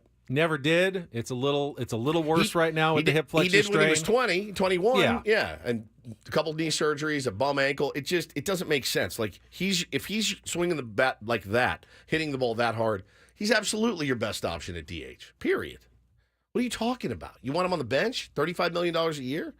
Doesn't make sense to me. You want to join us, 833-288-0973. I can grab a couple of calls. I mentioned I had a couple of local notes. You probably saw the headlines yesterday. The DirecTV Holiday Bowl announced that they're going to be moving the game from Petco Park to Snapdragon Stadium beginning this December. No date or even matchup necessarily because the Pac-12 is gone. They're going to have to redo the matchups. I have no problem with it. They were very excited about moving it to Petco Park 3 years ago. They actually put a lot of time and money into rebuilding the stadium at Petco Park so it could accommodate a football field. Yeah. And they talked about how everything downtown is going to be great. The parade, the hotels, they're all down there. So they're kind of going back on that when they're taking it to Snapdragon Stadium. For me personally, I think college football, bowl games, the tailgating's the fun part. and Snapdragon Stadium is better for that. People can still stay downtown. Can I Just say come though, down for the game? Can I say that I do like bowl games in stadiums? I like when they play baseball. Yeah, like yeah. Yankee, I think it looks the cool. Pinstripe Bowl. Yeah, and I thought it looked cool at Petco. It did. There was definitely an odd corner where it was yeah. like end zone, 3 inches wall. It could be a problem, which is awesome. I think in its own right, but it didn't blow my hair back. Also, this morning, Jay Billis revealed the matchups for the Players Era Festival. That's the NIL tournament that San Diego State has been invited to this fall. That each team is going to get like $1 million in NIL money, and the winner is going to get another $1 million. The matchups for the 8-team tournament are Houston versus Alabama, Rutgers versus Notre Dame, Oregon versus Creighton, and San Diego State will play Texas A&M in the first round matchup. So the first 3 games that they'll play, I think it's Thanksgiving week in Las Vegas in this NIL tournament. I have no idea if Texas A&M expected to have a really good team or not a great team, but they'll take on an SEC opponent in the first round. Jay Billis had that news this morning. All right, we got some calls on the line. Maybe people want to react to Manny Machado. Sure. We can do that when we come back. The lightning rod. Brett Boone is going to join us at 8:35. And, I have a story I want to share that was passed along from Tier 1 Kim Higgins, my mother, yesterday. So we'll get to that next with Ben and Woods on San Diego's #1 sports station, 97.3 The Fan. We'll be right back.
Wednesday, a walk-off Wednesday, if you will. Ben and Woods 97.3, The Fan. Great to be here with you. I'm Woodsy. That's Bald Reindl, a.k.a. Adam Klug, filling in for Paulie, who's under the weather. Ben Higgins, your friendly neighborhood sports anchor, joins us as well. What did you have? What did Mama Higgins say? So I just wanted to say it is a privilege, and I forget this sometimes as you wake up really early in the morning and it's dark and dragging yourself to work to do a morning show. With but me. It's a privilege to have the opportunity to be able to connect with our audience, our tier ones out there, and hopefully when things go really well, brighten someone's day, improve someone's mood. Just, you're a funny guy. We laugh a lot on this program, and we try to make it. I'm funny like a clown? Yeah. Like I'm here to exactly amuse you? like a clown.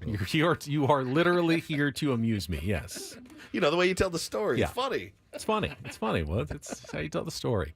What's so funny about me? Yeah, so my mom shared this story that was passed actually along to her about a woman that my dad and brother work with at their office in Sorrento Valley. Patty manages the office, has done so for a long time. Nice lady. And apparently Patty and her friend go on a regular walk through like the village of Carlsbad. Like almost every day they go and do this walk, and they pass usually the same homeless man who lives there and unhoused. Thank you. Jeez. Unhoused man who lives there, and they are friendly. They chat with him every night. Seems to be a nice guy, and so they kind of formed this, relationship, as it were, as they go by. And they were walking yesterday, and he's sitting there, and he is just laughing and laughing and laughing. And they ask, "What's so funny?" And he goes, "Oh, I'm listening to this radio show. It's Ben and Woods. Get out of here! It's so funny." And they just crack me up, and I listen all the time. And so whoever you are, I don't know his name, but if you are listening right now somewhere unhoused in Carlsbad Village, we appreciate you. And if there's anything we can do, please let us know. I'm dead serious about that. Please let us know. That's very touching. Yeah. Very, very touching indeed. I'm not the kind of person, of the two of us, I'm not the one who usually gets touched, but that one even got to me a little bit. That's amazing, man. That is amazing. And if you're listening right now, please find a way to reach out through social media or something, and be happy to help, man. Really, really happy to help. That's incredible. That's kind of a mind blower, actually. Also, speaking of mind blowing today, I know there's a lot of parents going through this right now.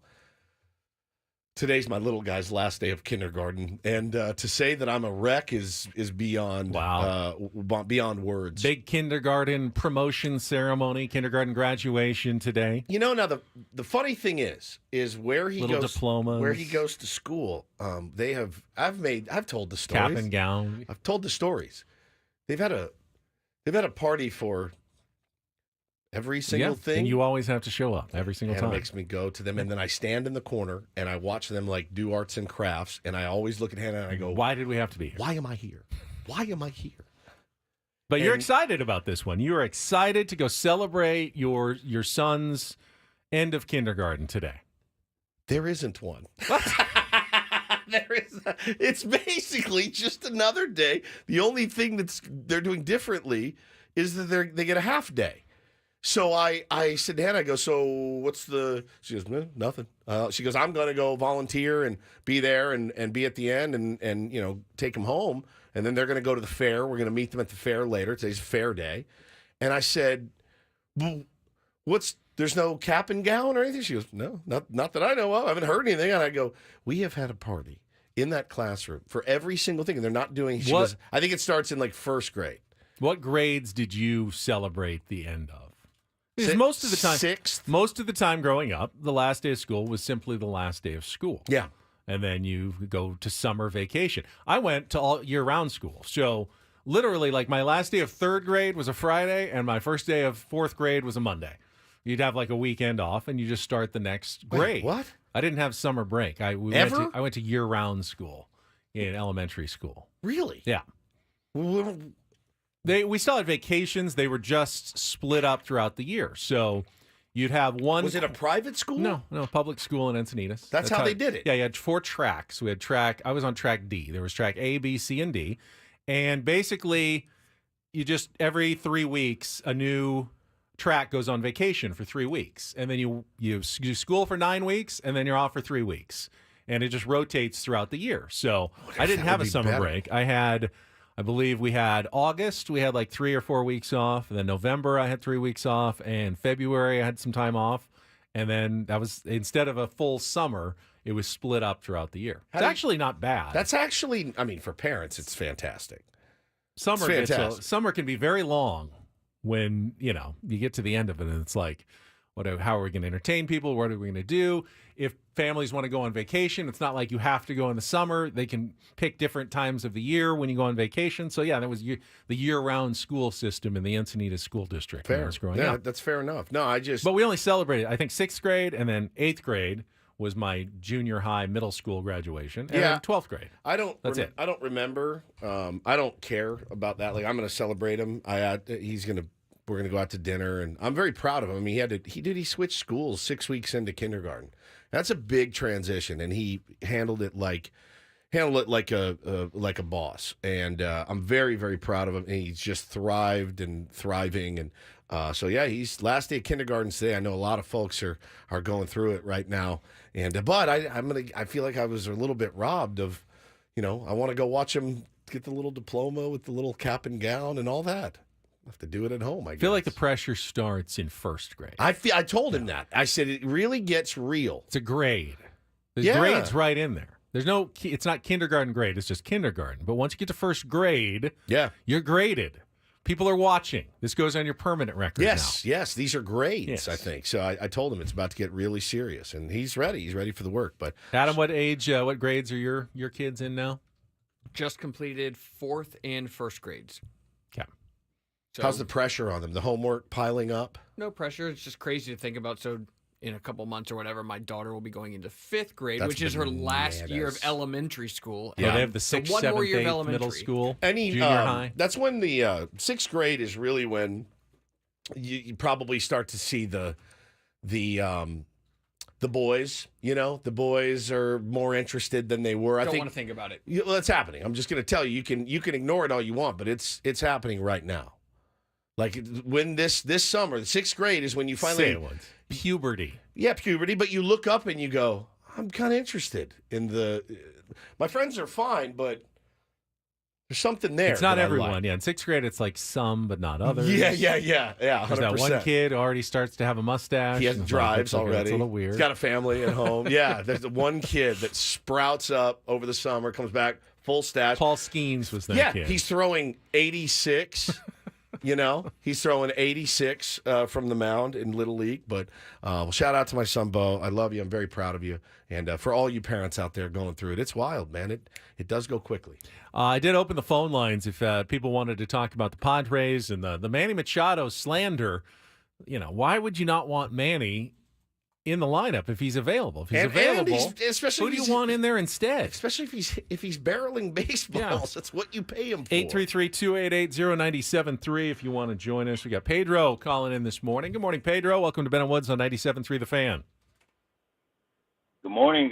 How we doing, buddy? First time caller, long time listener. Good to have you, man. Real quick, so I was there last night. It was awesome to see Kyle get that knock at the 9th inning. It was amazing. It was such a cool moment, man. Such a cool moment. I rarely call the walk-off home run, and I told Anna he's going to end it with one swing, which was like, there's no reason that Kyle Higashioka should have hit that walk-off last night, but he did. And always feels good when you can get one right. You were there in the house. That's awesome. Yes.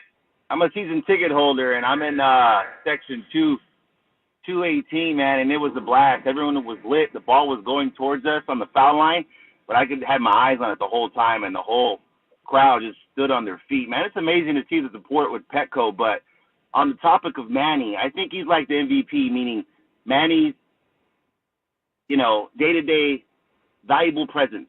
He's putting the ball in play. Yeah, his valuable presence is putting the ball into play, his leadership.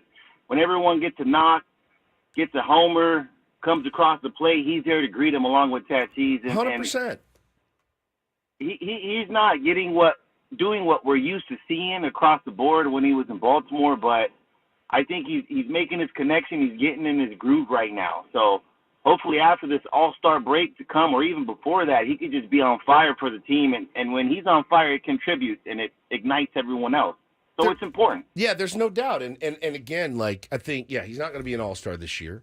So take that time to heal up. And again, I've always admired somebody that isn't 100% and gives everything they can. I like that a lot. I think that's something that's important. But, man, Jay says he's putting the ball in play all right into double plays. I mean, again, you're really minimizing the quality of the AB. Yeah, it sucks. I mean, Eric Cosme used to hit the ball hard and right into the ground. Manny also got 2 knocks last night. He almost hit one through the left fielder. Like, he's getting right. What's the difference between a 106-mile-an-hour grounder for a double play and a 106-mile-an-hour grounder for a single?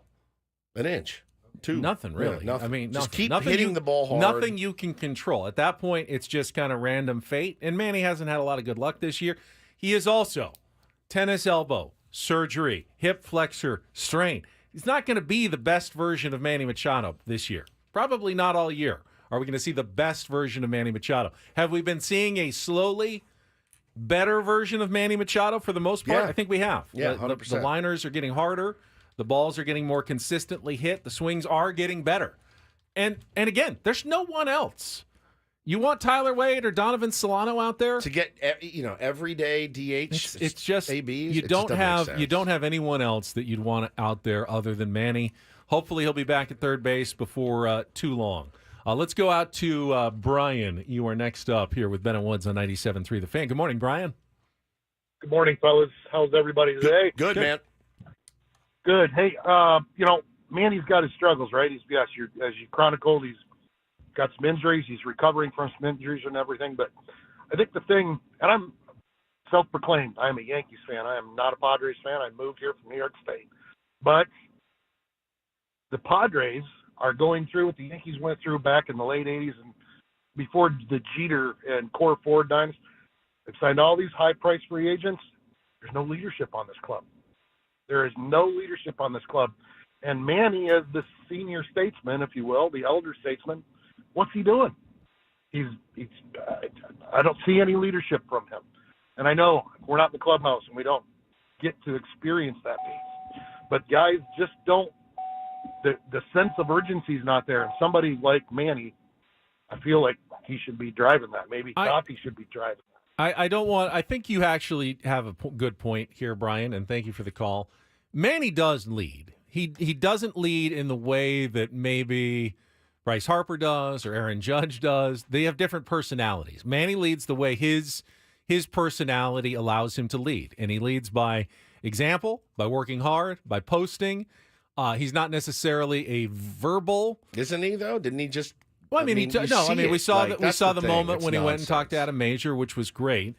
I have seen the reports for Juan Soto where he's immediately felt more comfortable in the Yankees clubhouse than he ever did in the Padres clubhouse. Is that an indictment on maybe some of the Padres players that they maybe felt threatened a little bit by Juan Soto as opposed to welcoming Juan Soto and a credit to the Yankees?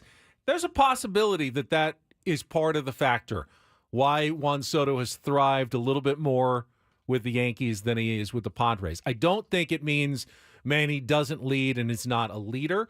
It's definitely an area that he has improved on throughout his career. He's gotten better at it, I think, as the years go on. Is he the number one guy in baseball when it comes to all facets of leadership? No. Do I feel comfortable with Manny being kind of face of the franchise and the guy in the clubhouse? I do. I do, as a fan, feel like you could do a lot worse than Manny Machado as well. Yeah, man, I have no issue with it. Somebody said instead of piling on Manny, we need to celebrate Profar and Merrill more. Yeah, I mean, 100%. Jackson Merrill has been a revelation, and as good as he's been, he's actually been a little bit better. He's been a little bit better than the numbers even lead out. He is leading all rookies with hits. He's got the most hits of any rookie, I believe, in the NL, maybe the entire MLB. Or is that right? Number one rookies, the most hits of any rookie in the NL. Well, he certainly has gotten a lot of playing time and opportunities and hits, so it wouldn't surprise me if he has the most hits of any rookie. Yeah, I think he does. I think that was the graphic they showed up last night. But Adam had sent us over some numbers, and AJ Cassavell had talked about it as well. As far as how unlucky he's gotten as well. And again, it's process. I'm going to ask Booney this: when you're going good and balls are falling for you, you feel like you're doing everything right, even though sometimes you've got a crap swing. You didn't really get that, but you got lucky. When you're barreling baseballs and you feel like your process is right, but you're not getting results. How hard is it to just stay the course?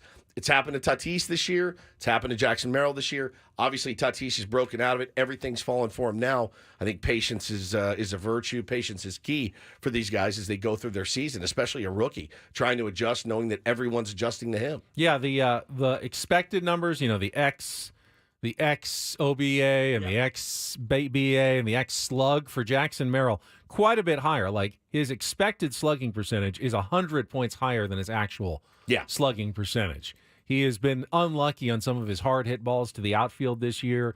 He should be getting on base. He should be hitting for an even higher average. His expected batting average over 300. Crazy, man. Based on the balls that he's hit. So not lucky on the BABIP. And he still put up really, really good numbers, especially for a rookie who's playing a brand new position. Yeah, incredible this year. Incredible. So, there's tons of celebration for Merrill, tons of celebration for Profar. Hope that he's okay. Have not gotten an update on his knee yet. Hopefully he's back in there today. But, of course, the hottest player on the Padres, and we only mentioned him briefly at the beginning of the show, is Fernando Tatis Jr. He's unreal. Is he 100% back in your mind? We'll talk about that. Brett Boone's going to join us coming up as well. This hour on Ben Woods is brought to you by Frozen Ropes Summer Baseball League and Camps. This week, last chance to register your ball player ages 6 through 12 for the Baseball Summer League. It's going to be an awesome summer of player development and competition. Registration closes this Friday, June 14th. Go to SanDiegoFrozenRopes.com. Back after traffic here on 97.3 The Fan.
claws up by the chest.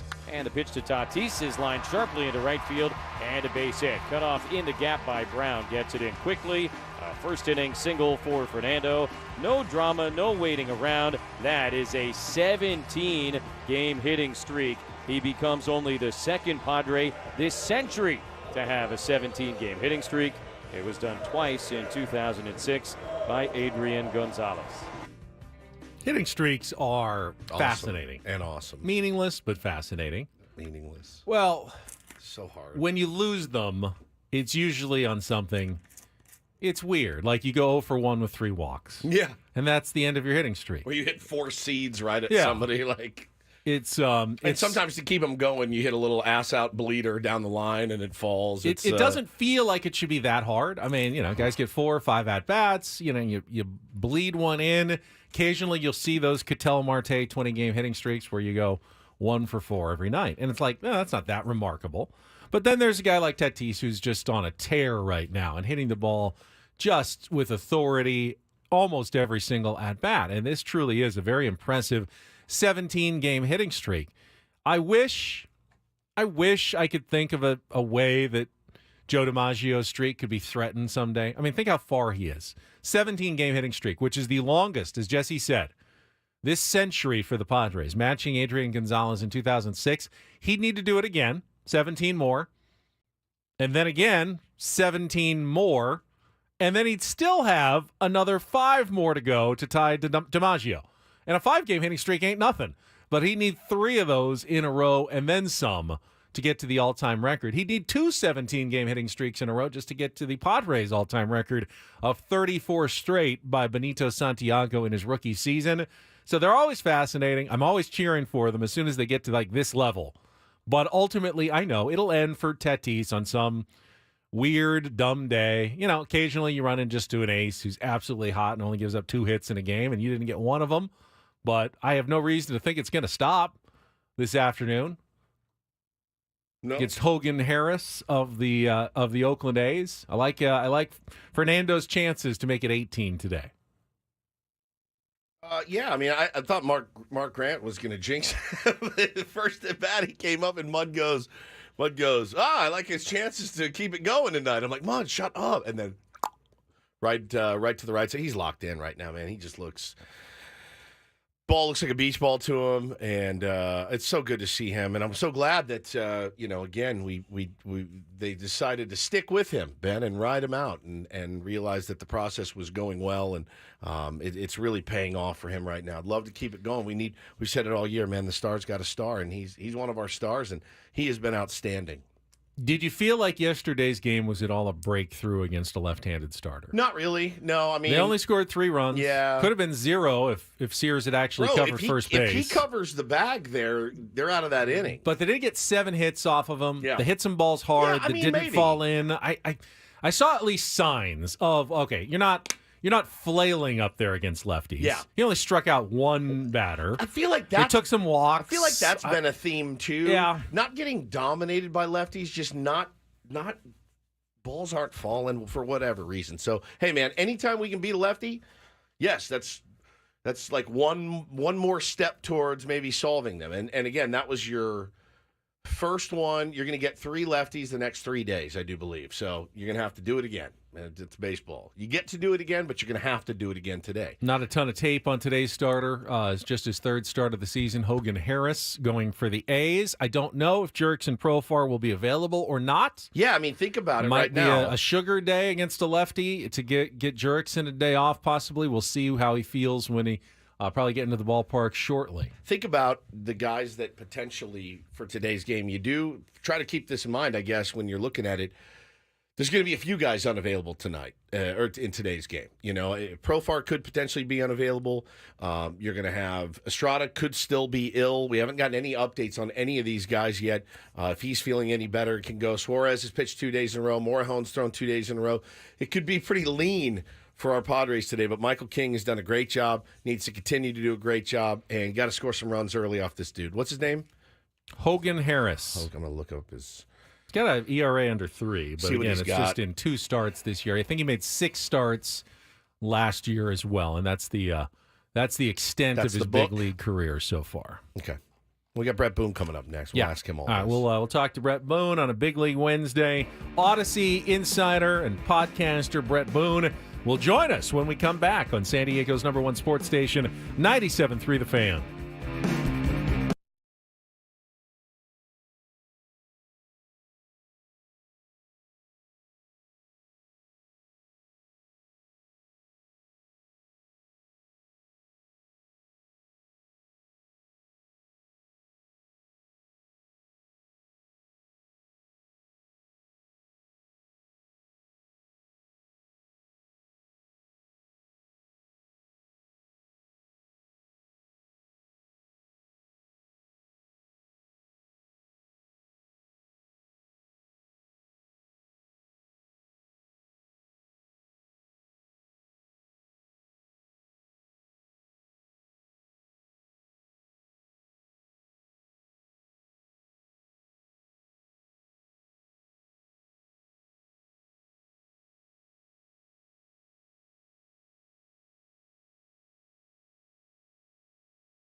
Talking about Jake Cronenworth during the break, and we don't give him enough credit for how smoothly he has gone from first back to second base since Xander Bogaerts got hurt.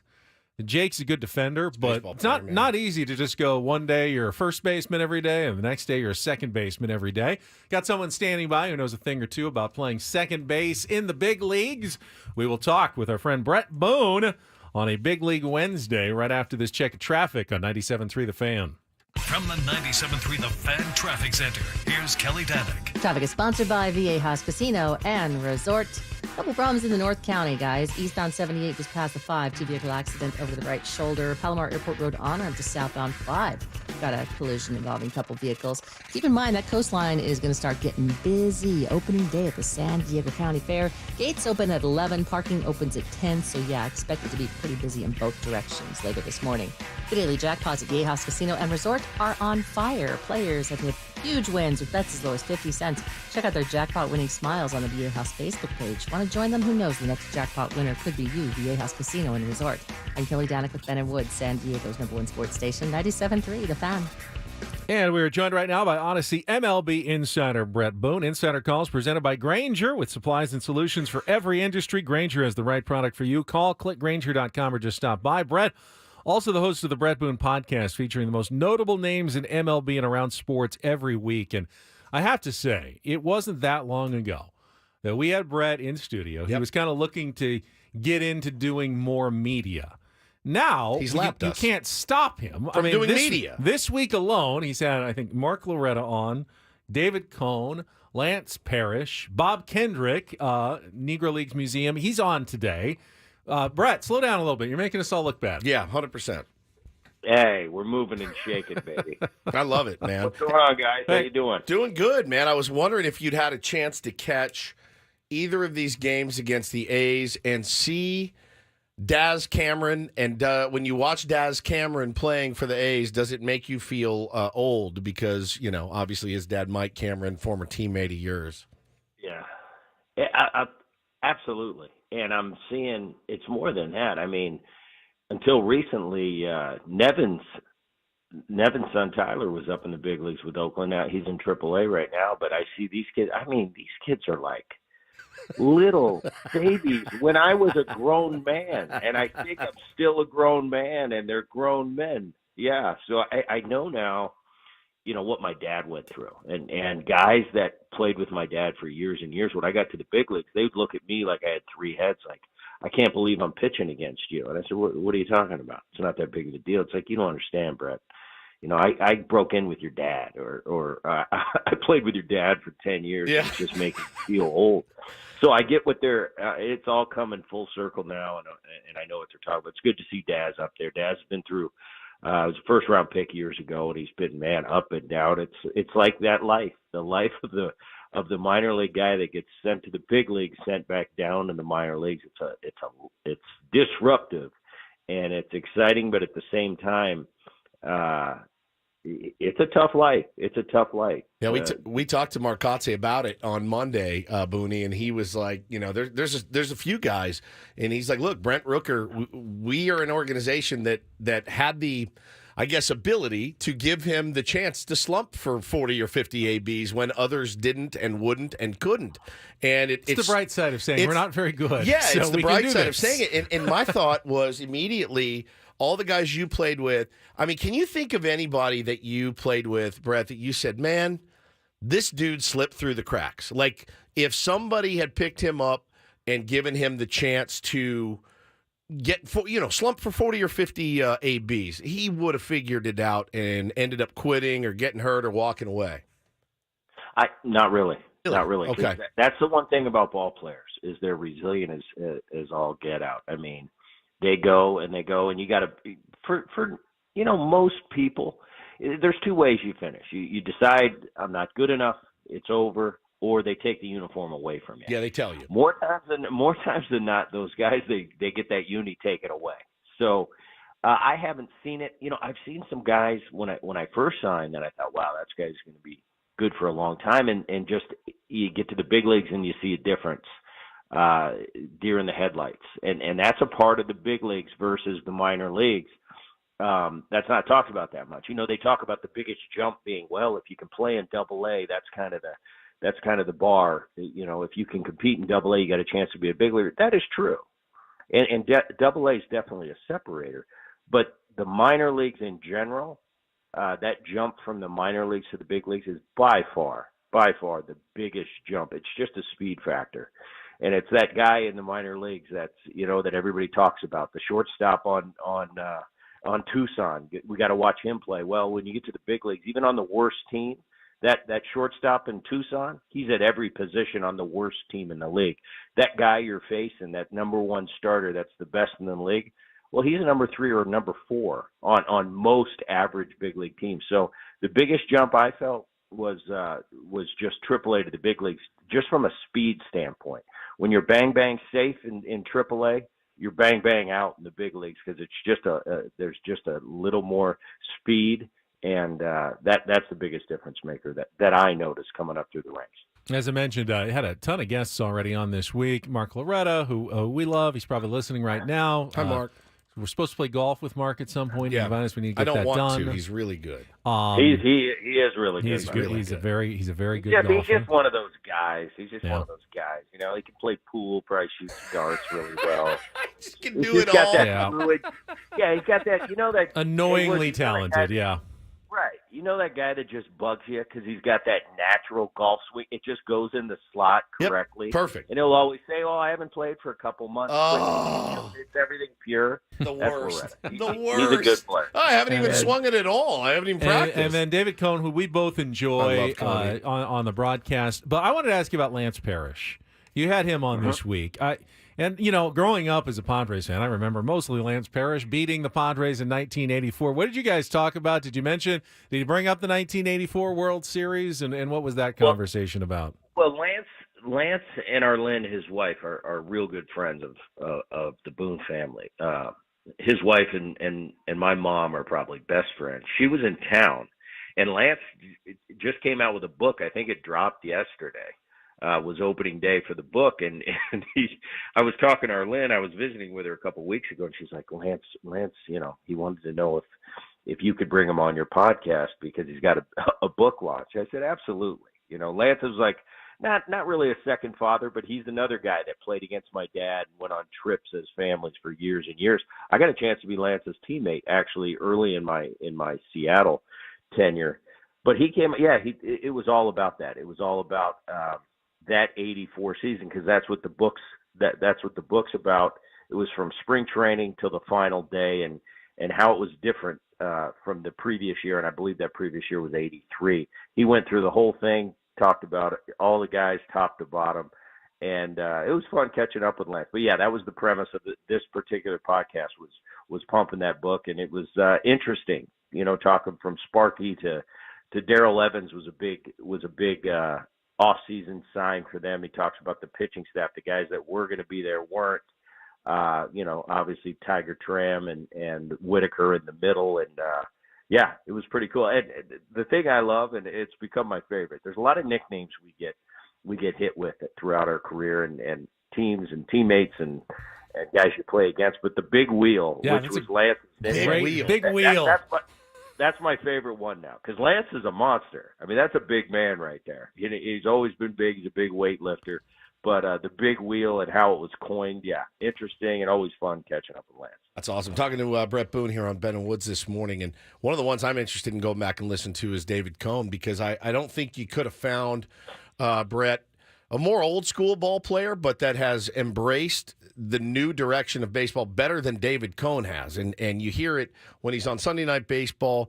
That dude is all in. I mean, he is all in on trying to figure out the best, most efficient way to pitch in the year 2024. But he was about as old school as it got when he was with the Royals, the Yankees, the Mets coming up. He has kind of made that jump. Oh, without a doubt. Without a doubt. He understands it. And he really studies it. He wants to know. He got into this, this side of the microphone post career, and you see a lot of guys that don't embrace it. You know, I'm still going through it. I'm still learning. I'm definitely open to any of the new waves that come with the game in 2024. And I think a lot of guys, especially from that era, is, I don't like this new game. Well, it's still baseball, and especially for someone like me, it's been in my family for so. It's still baseball, and it's not my game anymore. I think I've said that before. It's not David Cohn's game anymore. Our game. From our generation. It's not Bob Boone's game anymore. It's the kids that are playing the game currently.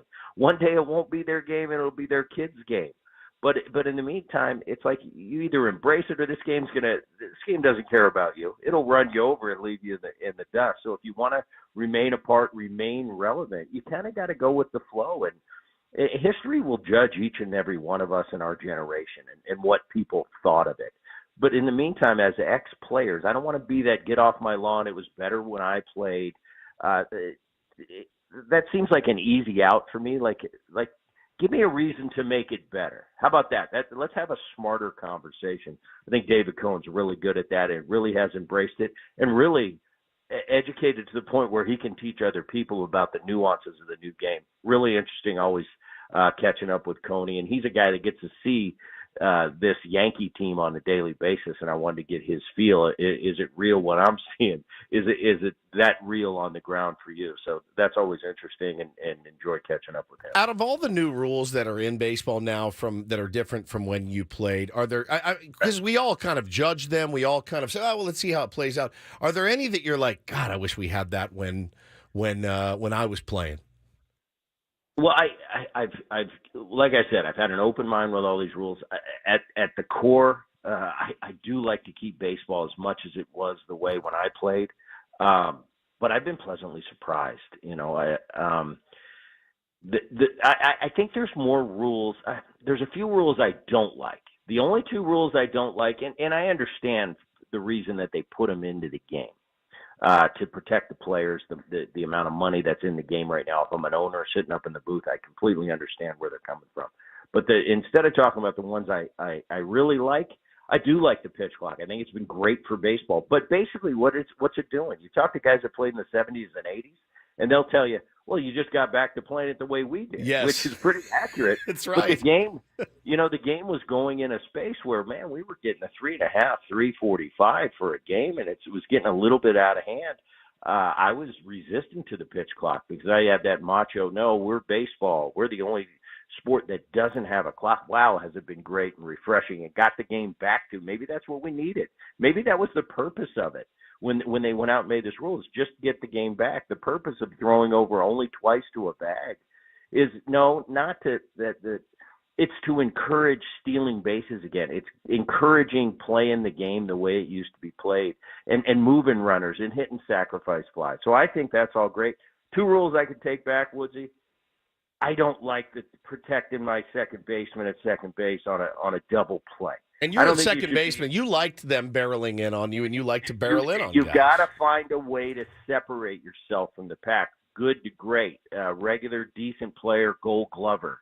That's how we separate ourselves as second baseman, is being able to turn that big double play. When Kurt Gibson, from my generation's barreling in on me and wants to throw my butt in the left field, how do I turn this double play to win the game at crunch time? That's what separates the good from the great, and now you can't separate. I say it all the time. I can go get the peanut lady to turn two now because you have to slide right into the bag. Nobody's going to get hurt. Any third baseman can bring a left fielder in. He'll turn two. Ben Higgins out there turning two. You can do it, man. I'm telling you, they're going to bear down on you. As a second baseman, man, I don't want to. The other thing is, I like when we used to plow into the catcher. That's baseball. It is. And I understand the reason to protect him. They don't even know the rules this day. They don't. Last night it happened.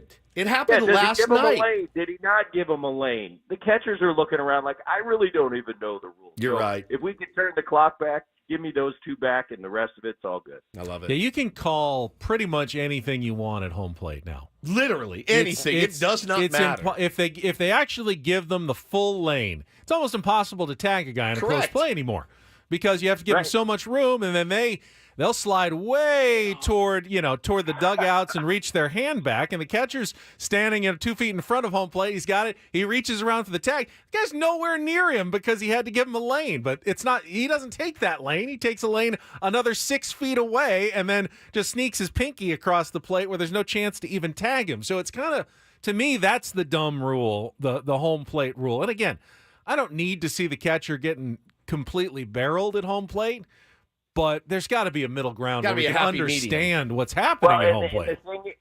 And the thing is, the rule is so damn vague that you can argue both sides and every come out time of there not knowing if you're right. So that's what I don't like about it. It's just not clear cut. I need a more clear cut where the layman sitting at home, anybody can go, well, he just violated the rule. Yeah. But you can't do that because there's nuances to it. So anyway. Good stuff this week, Brett. Stuff, again, Moody. check out all of those podcasts. They're all posted. You can follow Brett Boone on social media, on X at the Boone29. He posted all there. And, of course, the Odyssey podcasts. You can find them on the Odyssey app as well. Brett, appreciate your time as always. Thank you so much. Thanks, guys. Thanks, brother. There he was, Odyssey MLB insider Brett Boone. Insider calls are presented by Grainger with supplies and solutions for every industry. Grainger has the right product for you. Call, click Grainger.com, or just stop by. I try to keep a good perspective. Someone commented on the tag play at home last night and said, what is the rule? And I go, as far as I can tell, the rule is if it's a Padre doing the tagging, the runner is safe. Yeah, if it's a Padre doing the running, the runner is out. It was, I mean, again, if you're going to look at it and in the context of all the other ones that we've seen, he's blocking the plate. Period. The end. And it did Schilt. Can you challenge that? Can Schilt? I think you can. Yeah, I don't know why he didn't. I don't know why he didn't. Maybe we'll ask him that Friday. And again, I do think that there is some validity to. Are you sure you want to ask him that, cuz? I'm going to ask him. Why didn't you challenge that play? Uh-oh.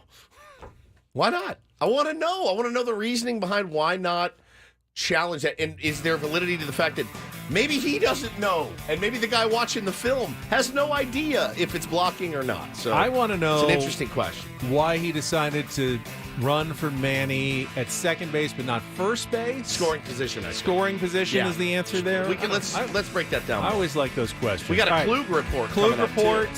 Yes. Coming up, final hour of Ben and Woods ahead on San Diego's #1 sports station, 97.3 The Fan.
don't feel like I have enough time with Brett Boone. I always feel rushed, and I feel like with Booney, I want to do like an hour. Well, thank goodness he's come on almost every week this year, great, which has been man. terrific. And God, this isn't meant to be insulting. He's gotten so much better than when he started. He's way better than us now. He's really good.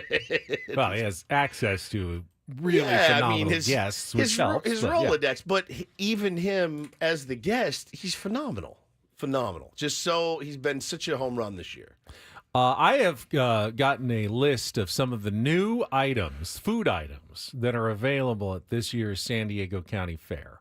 And I want to just ask you about some of them later this hour, if you would or wouldn't. I mean, most of them are woods. There's a couple that are a little dicey, though. I'm going today. I know. Yeah. So you might be able to try some of these items. So I'll give you a little teaser for day one of the San Diego County Fair coming up later this hour. Okay, I'm looking forward to it. Right now, though, Paulie left early today. Yeah, Paulie's not feeling good. He was a little under the weather, but we do have Adam here, and I believe he's going to give us some headlines today in the Klug Report. Is that correct, Adam?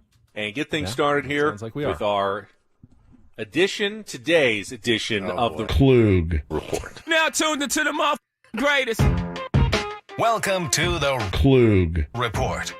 2 stories from the world of sports that we haven't gotten to yet. Let's start off in Major League Baseball. And 1 story that you didn't know you needed. It's the Klug Report on 97.3 The Fan. Are you ready to bless the mood? I need some help, please. That was good. I need to go back in and do hey, I'm going to get us started in Major League Baseball. Go in and fix it up a little bit. Spruce it up after all these years. Hey guys.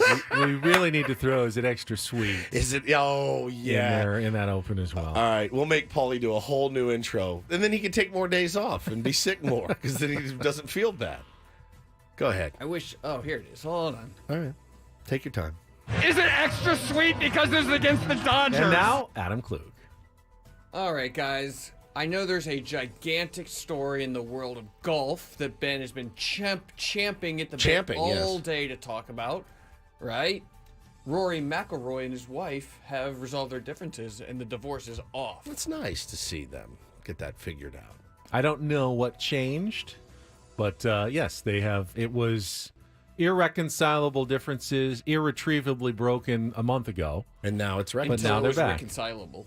Oh, did you think I was going to talk about John Rahm? Pulling out because of a infected toe. His foot is infected. He was yesterday at a practice, or not even the practice room, but just at the green in a golf shoe and a flip-flop. So the devil offers you $500 million, but says you're going to have a really bad year, though. You're going to be uncompetitive in the majors. You're going to have this really toe infection. Is there even a question the what US you do? Open.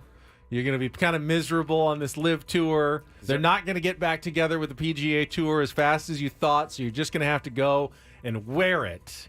Do you take that devil's bargain? He did. Yes. He knew what he was getting into. You can cut one of my toes off. $500 million, Woodsy. Yeah, it's been a tough year. No John Rahm at the U.S. Open this week. Yeah, and, Rory. And apparently it could affect his long-term health. He says after consulting with numerous doctors, it's the best for my long-term health to withdraw from the U.S. Open. It's like an between the little toe between and the ring toe or whatever the second toe is called. I'll get I guess athlete's foot maybe in between those toes. It hurts like a mother. I can't imagine. Corns, blisters. Not corns. Don't be disgusting. God. Are corns disgusting? Yes, their corns are disgusting. Stop looking at me and when you say it at me, you look so creepy. What if I say corn on the cob? And it makes get some at the fair. Now I don't. You love corn at the fair. I do. I was going to have some today. Now I promise you, I'm not. I promise you. Thanks to that, our corn's the musical disgusting. Group Corn. Never been a fan. God. I don't like corn that much. God, it's so gross when you say it. No, it hurts like a madman between your toes. I can't imagine it being infected. He's walking around in a flip-flop and one golf shoe yesterday. So he pulled out, right? He's done. He's out, not playing. Scotty Scheffler, your overwhelming favorite. Can't even bet him. The odds are 3-1. In golf. This is so stupid. Tiger territory. No one's won 6 in a year since Tiger in 2009 or something. So first guy where you're talking about him versus the field, right? Yeah. In terms of making a pick. Yeah. Did Justin Thomas have that going on a couple years ago? He had 5. He won 5 in a year. He had a really good year, but not like Scotty has right now. Even Rory said yesterday, someone asked him, "You've kind of gone on runs like Scotty's on right now." And he goes, "I've never been on a run like Scotty's on right now." It's just insane. No one has since Tiger. So they've got Scotty, Xander, and Rory playing together. 1, 2, and 3 in the world the first 2 days in the absolute marquee of marquee threesomes at Pinehurst number 2 tomorrow. So cool. So cool. Can't wait. Yeah. The other big story in the world of sports, of course, is Joey Chestnut in the world of competitive eating. Yeah. Joey Chestnut banned from the Nathan's Hot Dog famous hot dog eating contest. Do I flub alarm myself there? No, you're fine. Because he is now the spokesperson for the Impossible Dog, right? Yeah, the vegan Franks. Vegan Franks. I know that He's won 8 straight hot dog eating contests, and he will not be allowed to compete because of the conflict of interest here. I know that of sponsorships. The hot dog, the glizzy, as it were. I know they're not made up of the most high quality meats anyway. I know that. The end bits. I know what I'm eating when I eat a glizzy. But I don't know that I could eat a plant-based hot dog. I've never eaten an Impossible burger me neither. or anything like that. Me neither. Have you? I have tried it before. Which one? The burger? I think it was the Impossible Burger, yeah. What about the wiener? I have not tried the wiener. Right. They make them now. So they've gotten the technology to the point, and I heard Craig and Annie talking about this. I know yesterday, they have. So they where say it almost like bleeds. It's like meat, but it's not.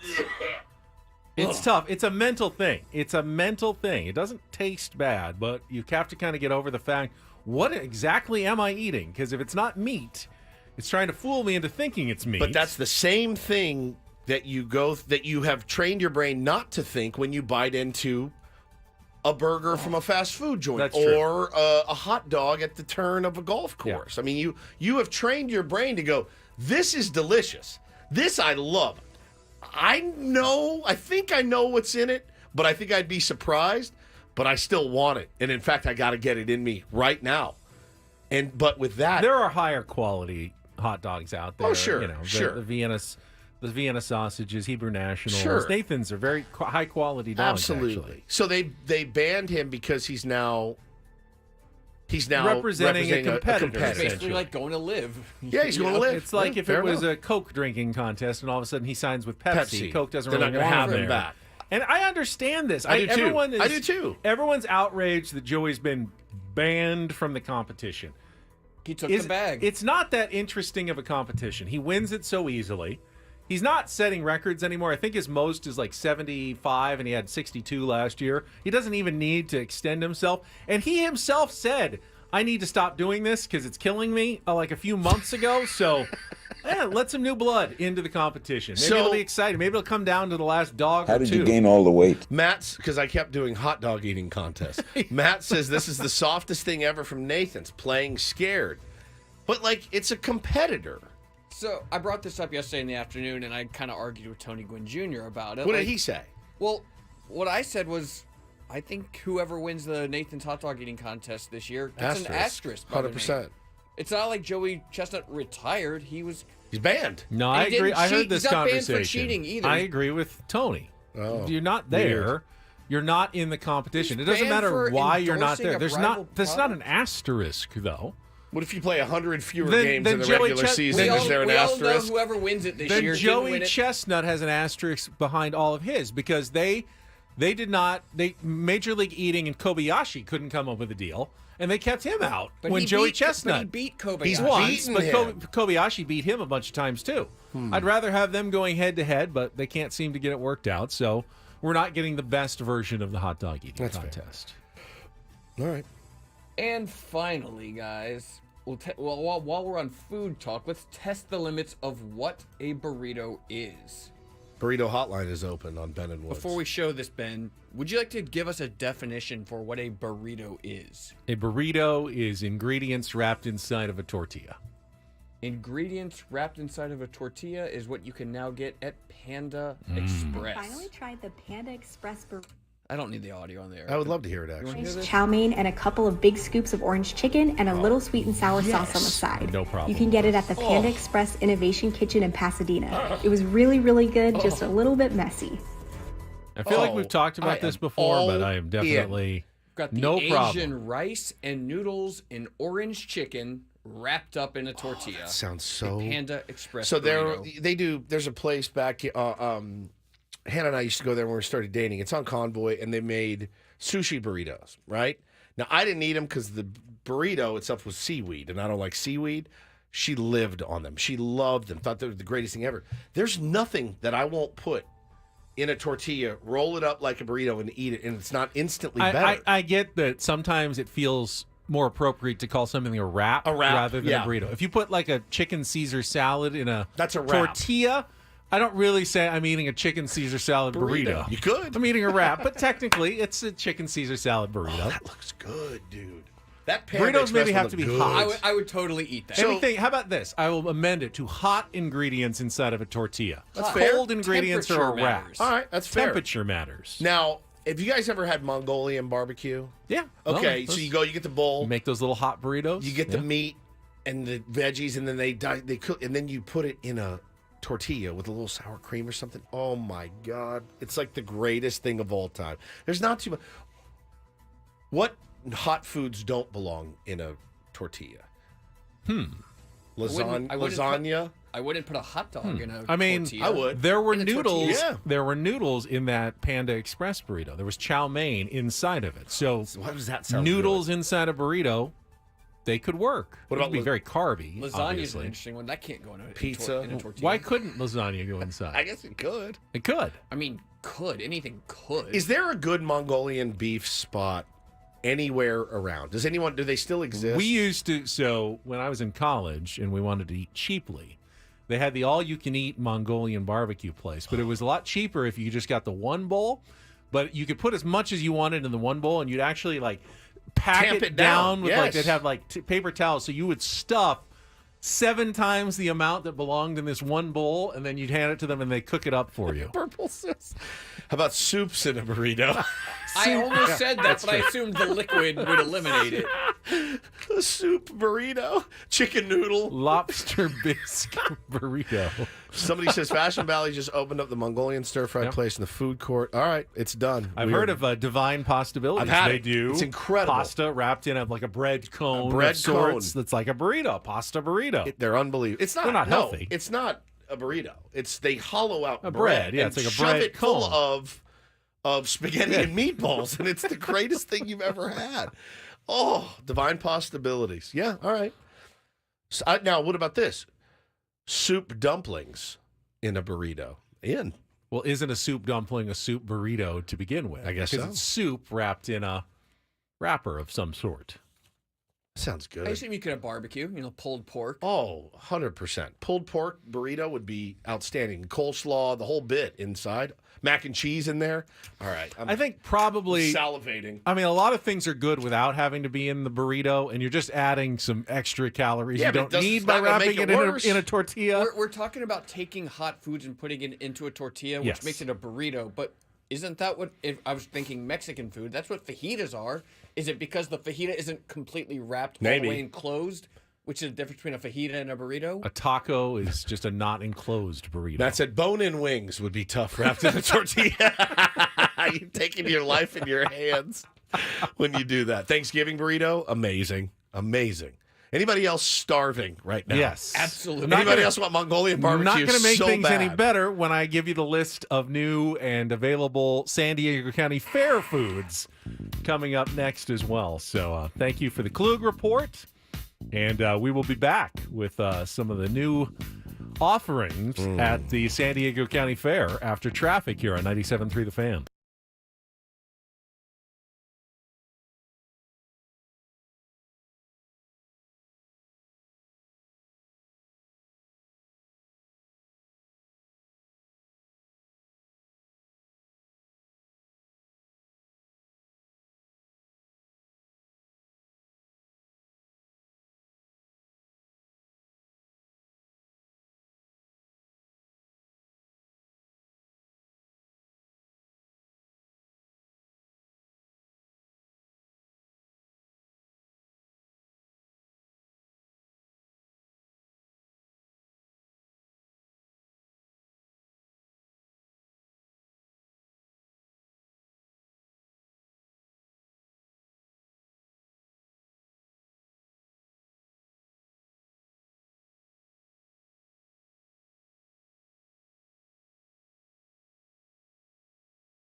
Today is the opening day for the San Diego County Fair. Woods is heading out there later today with his kids and Hannah, I assume. Yeah, and another family couple and their kids. You usually, as you say, I know you like the grilled corn on the cob. It's yummy.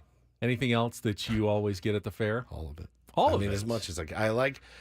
So I usually try to go. I like 3 is pretty much my number. I go once this one with the family, and then once I'll grab the kids. At the time, it was just Bo, take him out of school, preschool at the time. But now he's on summer break. He's a big boy. So I try to take him solo, just he and I. And I'll do like a turkey leg 1 out of the 3 times. There was the cinnamon roll that I would always get. But even that's become a little bit much for me lately, so I try to avoid the cinnamon roll. It's weird. I will actually eat semi-healthy at the fair. You know what I like? You're going to laugh. It's so stupid. I get it every year. I get the teriyaki chicken and the half-cut pineapple. I get it every year. It always looks good. I love it. I get it, and I'm like, oh, cool. That was $60 well spent on this teriyaki chicken and a half-cut pineapple, but I get it every year. I love it. Well, I found this thread this morning. Our news team at Channel 10 is anchoring from the fair, and our friend Jared Aarons. You know Jared. I know Jared. He's got some similarities to Bald Reindl, actually.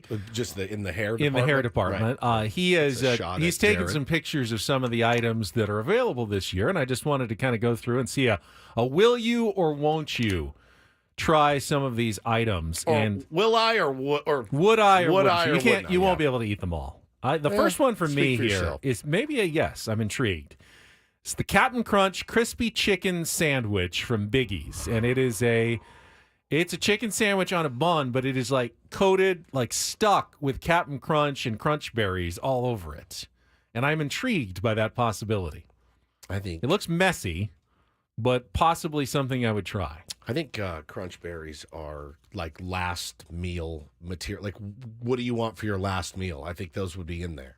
But I think they could go. They're sweet, but could go with a savory element. 100%. I'm intrigued. We've got the Barbie-licious. Wait, hold on. That's the What? picture? That's the picture, yeah.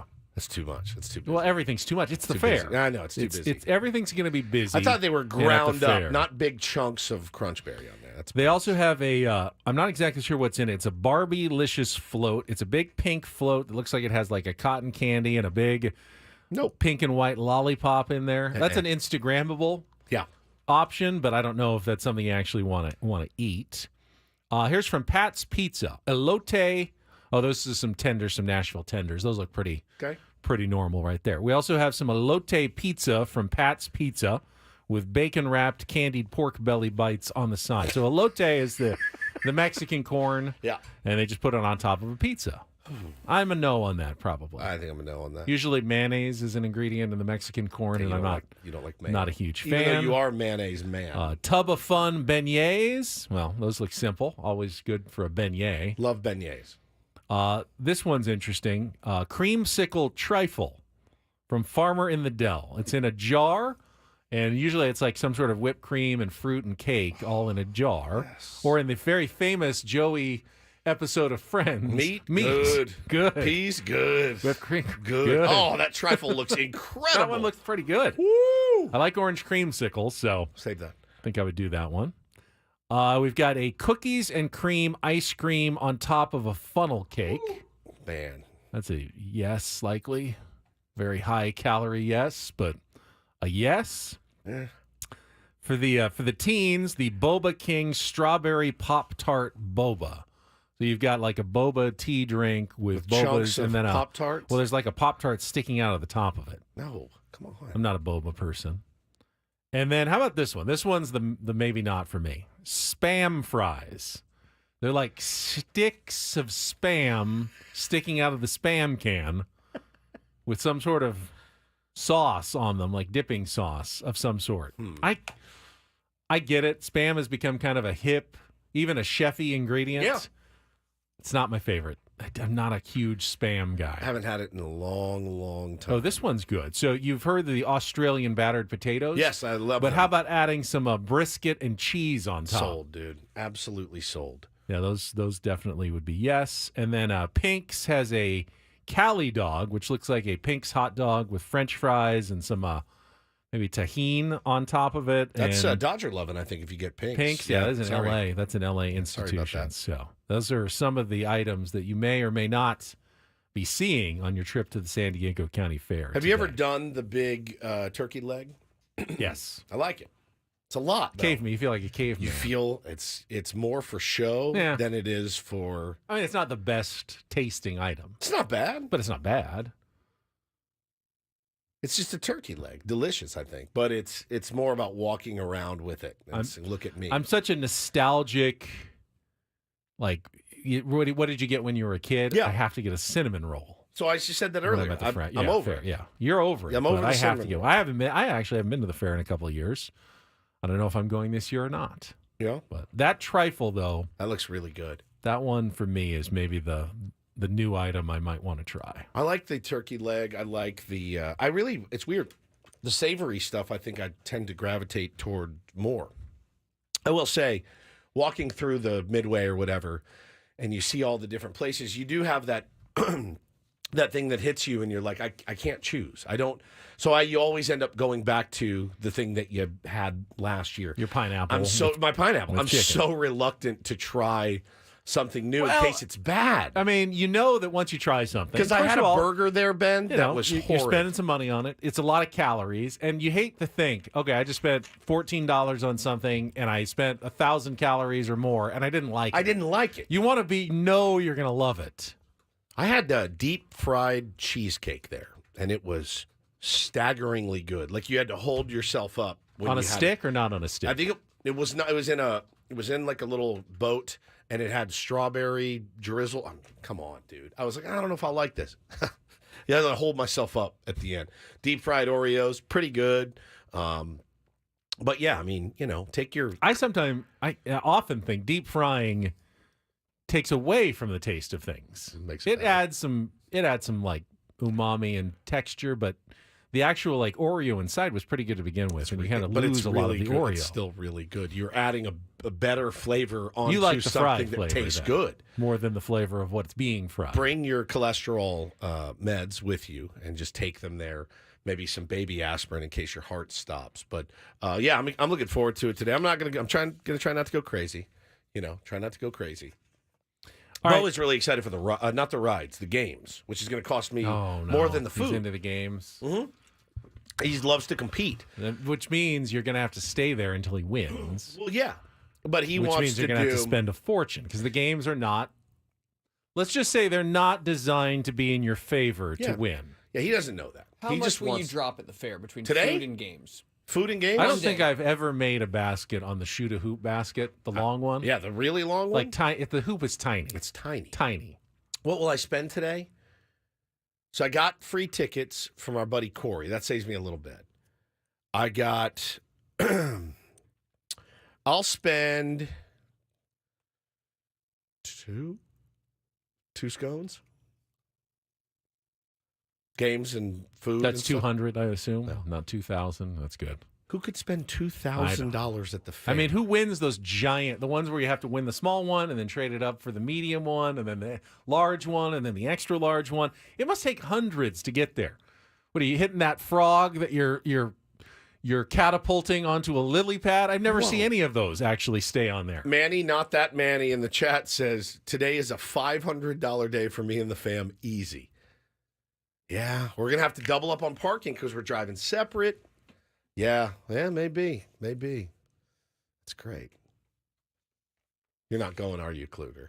No. All right. Adam's going to the Off-Road Nights Dirt Lifestyle Expo. One of his favorite events. You can join Adam there on June 22nd in the North County Mall, Escondido. By winning tickets right now, be the third caller at 833-288-0973 or get your own tickets at ornscene.com. Again, third caller wins 833-288-0973. 4-pack of tickets to the Off-Road Nights Dirt Lifestyle Expo. Adam's people, as we like to say. Call now 833-288-0973. Take a look ahead. We got day baseball for you. Preview. Padres going for just a regular old win today against another team that they're playing. It doesn't matter what they did the last 2 days. They're just trying to win today. Win a ball game today. See on 97.3 The Fan.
This hour on 97.3 The Fan is brought to you by the Farmer's Dog. From a healthier weight to more energy. When you switch your dog's food to the Farmer's Dog, the effects can feel magical. What sorcery is this? None at all. It's just real food made for the health of dogs. Get 50% off your first box at thefarmersdog.com/radio. We really tortured some people in the whole 9 o'clock hour. Everybody's hungry. Everybody's starving. Let's do a little more teasing then. I saw the announcement by the Padres last night. You got so tickled by this. New theme games. Yeah. He's so tickled by this. Yeah, on Monday, June 24th, later this month, Padres against the Nationals, I believe. They're having hockey night. If you buy a theme game ticket, you can get a Padres hockey sweater, it looks like. And then on Tuesday, July 9th. Do they all say Cronenworth, by the way, because he's a former hockey player? That would be smart. That would be smart. Cronenworth 9 hockey jerseys, kind of like the Joe Musgrove jersey last night, but these are hockey jerseys for a limited supply for theme game tickets. So why wouldn't they say Jake Cronenworth hockey jersey night? I don't know. Just says hockey night. Okay. WWE night is July 9th against the Mariners. Your favorite. And what it shows is looks like a little Tatis doll, or I don't know if that's a symbol or what they're going to give away on that one. It looks like one of those WWE figurines we used to play with. Maybe that's what they're giving out then. Like the rubber. Are they maybe rubber? They look cool. But the one that did tickle me, as you said. You got so delighted. So clever. So delighted. Saturday, July 13th. Christmas in July. And it looks like they have a giveaway T-shirt designed in the theme of a Christmas sweater. Yep. And on that shirt, it says, "Have a Merrill Christmas," with a picture of Jackson Merrill and then like a Christmas sweater design on the front. Have a Merrill Christmas. That's just too clever. That is, someone deserves a raise in the Padres marketing department for coming up with "Have a Merrill Christmas." He is. And Christmas in July. He is so. Christmas in July is like a thing. It is a thing, yeah, but it's never been a baseball thing that I've seen before. I bet you don't celebrate it at the Higgins household either. No. Christmas in Christmas July. is enough. Woodsy, your wife's already hitting me up for the hockey night. Bro, just ignore her, please. Just ignore her. It's a theme game. We don't get those necessarily. That's true. Theme games you want one. Theme games are a little trickier. You go buy tickets to those games, and I'm sure she will. Adam, she is a hoarder. You know, I had to go into your desk today to get that belt bag that they brought in for her. Oh, yeah, I've been holding that for you for like a week. So I got it now because she's been up. And you stole his Joe Musgrove jersey. Yes, that's for a Tier 1. Yeah. Tier 1 in Texas, actually. Her 15-year-old son is a huge Joe Musgrove fan. Asked me if I would say, sure, no problem. What else can I do for anyone? If you guys have any requests. You stole a Xander Bogaerts bobblehead from the windowsill over there? Guess what? I got a text There this it's morning. gone now. So I texted this. This has actually happened. This really happened this morning. Does anybody need this stapler here? We've Look. got Odyssey stapler. Okay, look. Woods will deliver it to you personally I've got a later Franchi today. Cordero signed baseball sitting right here. Check this out, Adam. Got your Padres belt bag for you. Yay, thank you. No luck on Xander bobblehead or... I've gotten those texts before. It's unbelievable. Like, my kids collect the bobbleheads, but she's a merch hoarder. You should see our garage. It looks like the team store. It's really an epidemic. Well, was it last season when she went and bought every child-sized... Yes. What was it? City Connect. City Connect jersey for all the kids of North County. If you see a child walking around in a City Connect hat, it came from my wife here. Right. Yeah. You guys do have a ton of merch. I see all the pictures you guys have on socials with your kids. Tons and tons of merch. Correct. Yeah. It's she buys me 2 Padres shirts a week, and I'm like, babe, I am good. I have so much gear that I'm so set. And she's no, what about this one? And I'm like, it's a little bit loud for me, but she's like, oh, great, you don't like it? I'm like, if you run it by me first, and then I can tell you whether I like it or not, you don't have to spend the money, and then we end up giving it away and buy nothing or something. Like, just run by me what you want to get. But I mean, her Padres merch addiction is real. I mean, it is as real as it gets right now. So we've got it all. Anyway, I mean, props to the Padres marketing department. They're selling out pretty much every game. You don't really need to go above and beyond on the merch and the giveaways, and yet it feels like the Padres have the best giveaways in baseball. I mean, I don't know what every team is giving, obviously, every single night, but Padres have strong giveaway game, strong merchandising game, and they don't really need to do it because they're selling a ton of tickets already, but they do it anyway. So give them some credit for the clever ideas that are coming out of the office there. Good job, everybody. I really like the Merrill shirt a lot. I would like to buy. I'll actually buy tickets for that and go get it. That one's pretty good. That stuff's pretty good. All right, let's check traffic. We'll take a look ahead to this afternoon's matchup. Homestand finale coming up after traffic here on 97.3 The Fan. From the 97.3 The Fan Traffic Center, here's Vicki Pepper. This report brought to you by Air Max, San Diego's highest-rated heating and air company. Visit them at airmax.com. Got some Caltrans work on the 78 West at Twin Oaks Valley. The off-ramp shut down until 1:30 this afternoon for maintenance. Also seeing brake lights on the 56 West as you head into Carmel Valley. Looking for the best in HVAC? Choose Air Max, San Diego's highest-rated heating and air company, with free diagnostics on all repairs and estimates. See why over 1,300 happy customers have given Air Max 5-star Yelp reviews. See Air Max today at airmax.com. I'm Vicki Pepper with Ben and Woods on San Diego's #1 sports station, 97.3 The Fan. In the last 15 seconds, Ben and I ran through every name for the Athletics starter today except the right one. We knew it was HH. I knew the initials were HH. You said Happy Hogan. Harry Harris. Harry Higgins. Hogan Higgins.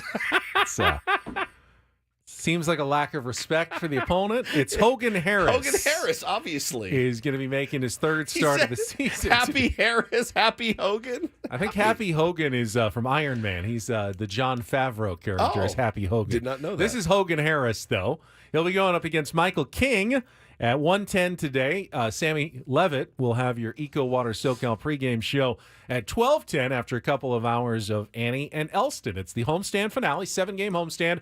Padres are 4-2, which means they've clinched a winning homestand. You know how many winning homestands they've had this season of more than 3 games? This would be one. The only one all year. Wow. They did take 2 of 3 in a 3-game homestand earlier. That's not really a homestand. That's just a series. Yeah. You need multiple series for a homestand. First time they've done it, had a winning homestand this year. Maybe they can make it a really good homestand with a 5-2 record if they can finish with a victory today. We're just not using the S word or talking about any cleaning implements. Correct. Because the last 5 or 6 times this year they've had an opportunity to break out that cleaning implement. They've been unable to do so in the last game of the series. Only team left in Major League Baseball without who has not. So you're saying the White Sox? Oh yeah, the Marlins swept a series. Oh yeah. We know that the Angels have. Yeah, we know that the Rockies have. Correct. Because it was against us. Yep. The Padres, last one, the only one. The only one. Just like last year in September when they were the only team without a 4-game winning streak all year, even though they weren't anywhere near the worst team in baseball. No. And once again, they're in the upper half of baseball teams Correct. this year. Especially the NL. But somehow they're the only one that has not done what we're not going to be talking about today. Stop making history is what I'm asking of our San Diego Padres. Stop making weird history. Get your act together and go out and beat Happy Harris Hogan today. All right? So he's going to be he's a 4-seam guy, Ben. He's a fastball, curveball guy. Mixes in the changeup as well. You know, listen, a little bit of a slider, very, very little. Throws it very little. 4-seam, tops out, Benny. At about 94 miles an hour. So, again, not a guy that's going to be super overpowering. Depends on his command, as do most pitchers, but he's not going to overpower you with stuff. So far this year, he's 0-0 with a 221, started 2 games. Has pitched in 4. He's thrown 20 innings, struck out 18. His whip is 1.13. Seems to have decent command. His expected ERA is almost 5. So, again, a guy you should handle today. I think the real explanation for the weird statistical anomaly is there is no explanation generally, as it with most things with the Padres. But if you want to scratch under the surface just a little bit, Mike Shilt's managerial style is that of win today and worry about tomorrow. And once again, they have gotten a couple of games here, but they're not in necessarily the best shape going into the last game of the series. They have used their closer twice in 2 games. Got some injuries to deal with. You know, that's random, but some sickness. Jurickson Profar. Got some sickness with Jeremiah Estrada.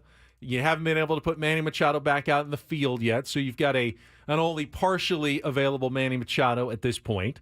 So you're not exactly at your best. The A's, meanwhile, have not used their probably most potent weapon at all in the series. Not probably. Their most potent. Their most potent. Unless it's Brent Rooker, then Mason Miller is their most potent weapon. Be surprised if, we did ask Mark Kotze nicely on Monday. And he hasn't.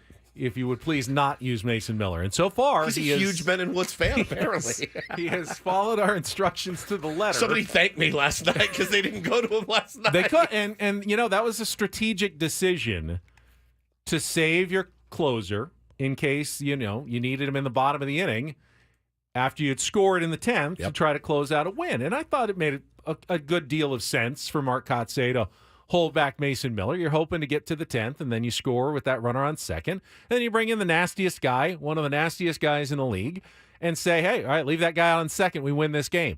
But you had to get there first, and they were not able to get there thanks to Kyle Higashioka. I'm curious what would have happened if Higashioka had not gotten a home run or not gotten on base, and Luis Arraez had either singled or not been on base.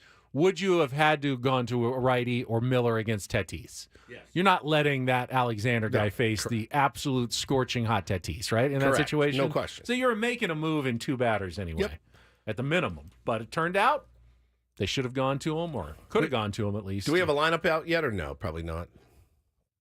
Maybe 10. It's possible, maybe a little early. My guess is they're probably doing a little more testing on knees and hips and stuff before they fill out the lineup at the last possible minute to decide who is actually healthy and available for the team today. All right. Yeah, and Michael King needs to just continue to do what he's been doing because he has been fantastic. Efficiency would be good. He's been great. With the limited bullpen, 6, hopefully. I think it was 5 last time. 6 would be good. 7 would be even better. We've seen that a couple of times. How about 12? I don't need 12. 9 is fantastic. I don't even want 12. Please. Just take 9. 12 I'm not out of asking mine. for 12. I don't want 12. Just 9. You're talking about 12. If he pitches the first 9, I hope the Padres, have scored a run or two to give him a lead, that you wouldn't need him in the 10th at that point. So that's what we got coming up for you today. 12:10 Eco Water SoCal pregame show.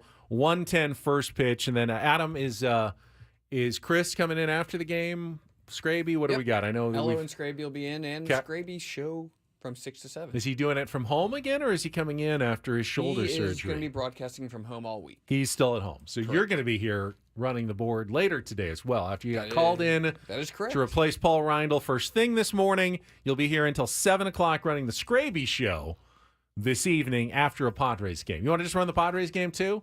That's correct. You know what? I got a cot, a little bed back here, a little mini fridge. I'm just gonna. So are you split shifting? Is what I said. Did you dump that? I didn't. Split shift is what I said. In front of the boss, no less. Split shift is what I said. That's what you meant. That's what you tried to say. That's what I said. I didn't even bring up this ESPN piece on Jeremiah Estrada and his signature pitch that Alden Gonzalez dropped this morning because I'm afraid of saying it on the radio. Oh, it's the chitter. It's the chitter. Chitter. It's the chitter. I don't think we need to dump that, but that's the name of Jeremiah Estrada's signature pitch, and there's a big piece on it this morning on ESPN.com from Alden Gonzalez about the chitter. The chitter. The split shift is very dicey. Are you split shifting today? I'm just shifting. You're just shifting all the way through? All the way through. No, because then I go back to work and do other stuff. I thought they banned the shift. They did not. Not for the brand manager of the program and the station. The split shift chitter. Very dicey morning here. Do you know? Can I curse in Spanish? No. Can you ask the FCC if that's possible? If you'd like to do a podcast that's off the air, I do not. Say whatever you'd like. Why do you want to curse in Spanish? So that I can just make up a word and now call it a curse word. Oh, really? Like the S word, I'll just call just make it up? Just make a word up. Make a word up, and you say, this is your personal curse word. Bully. Bully! That guy's full of bully. I just made that up off the top of my head. Do we need to dump that now? Because it's officially a Woods curse word. There's a way around it. Blarkin, somebody said. Blarkin's a good one. Was that Barry Larkin? That guy's out of his Blarkin. That guy's out of his Blarkin mind. That's great. Bully. Blarkin. Yeah, all right. Well, have a great Great day. Thank you for coming in and filling in for Paulie. He walked in this morning, dude. He sat down, and I go, bro, are you okay? He goes, I didn't know what to do. And I said, get out of my... He took his hat off, Adam. His head was soaked. I told him he should have called me this morning. He shouldn't have even come in. Yeah.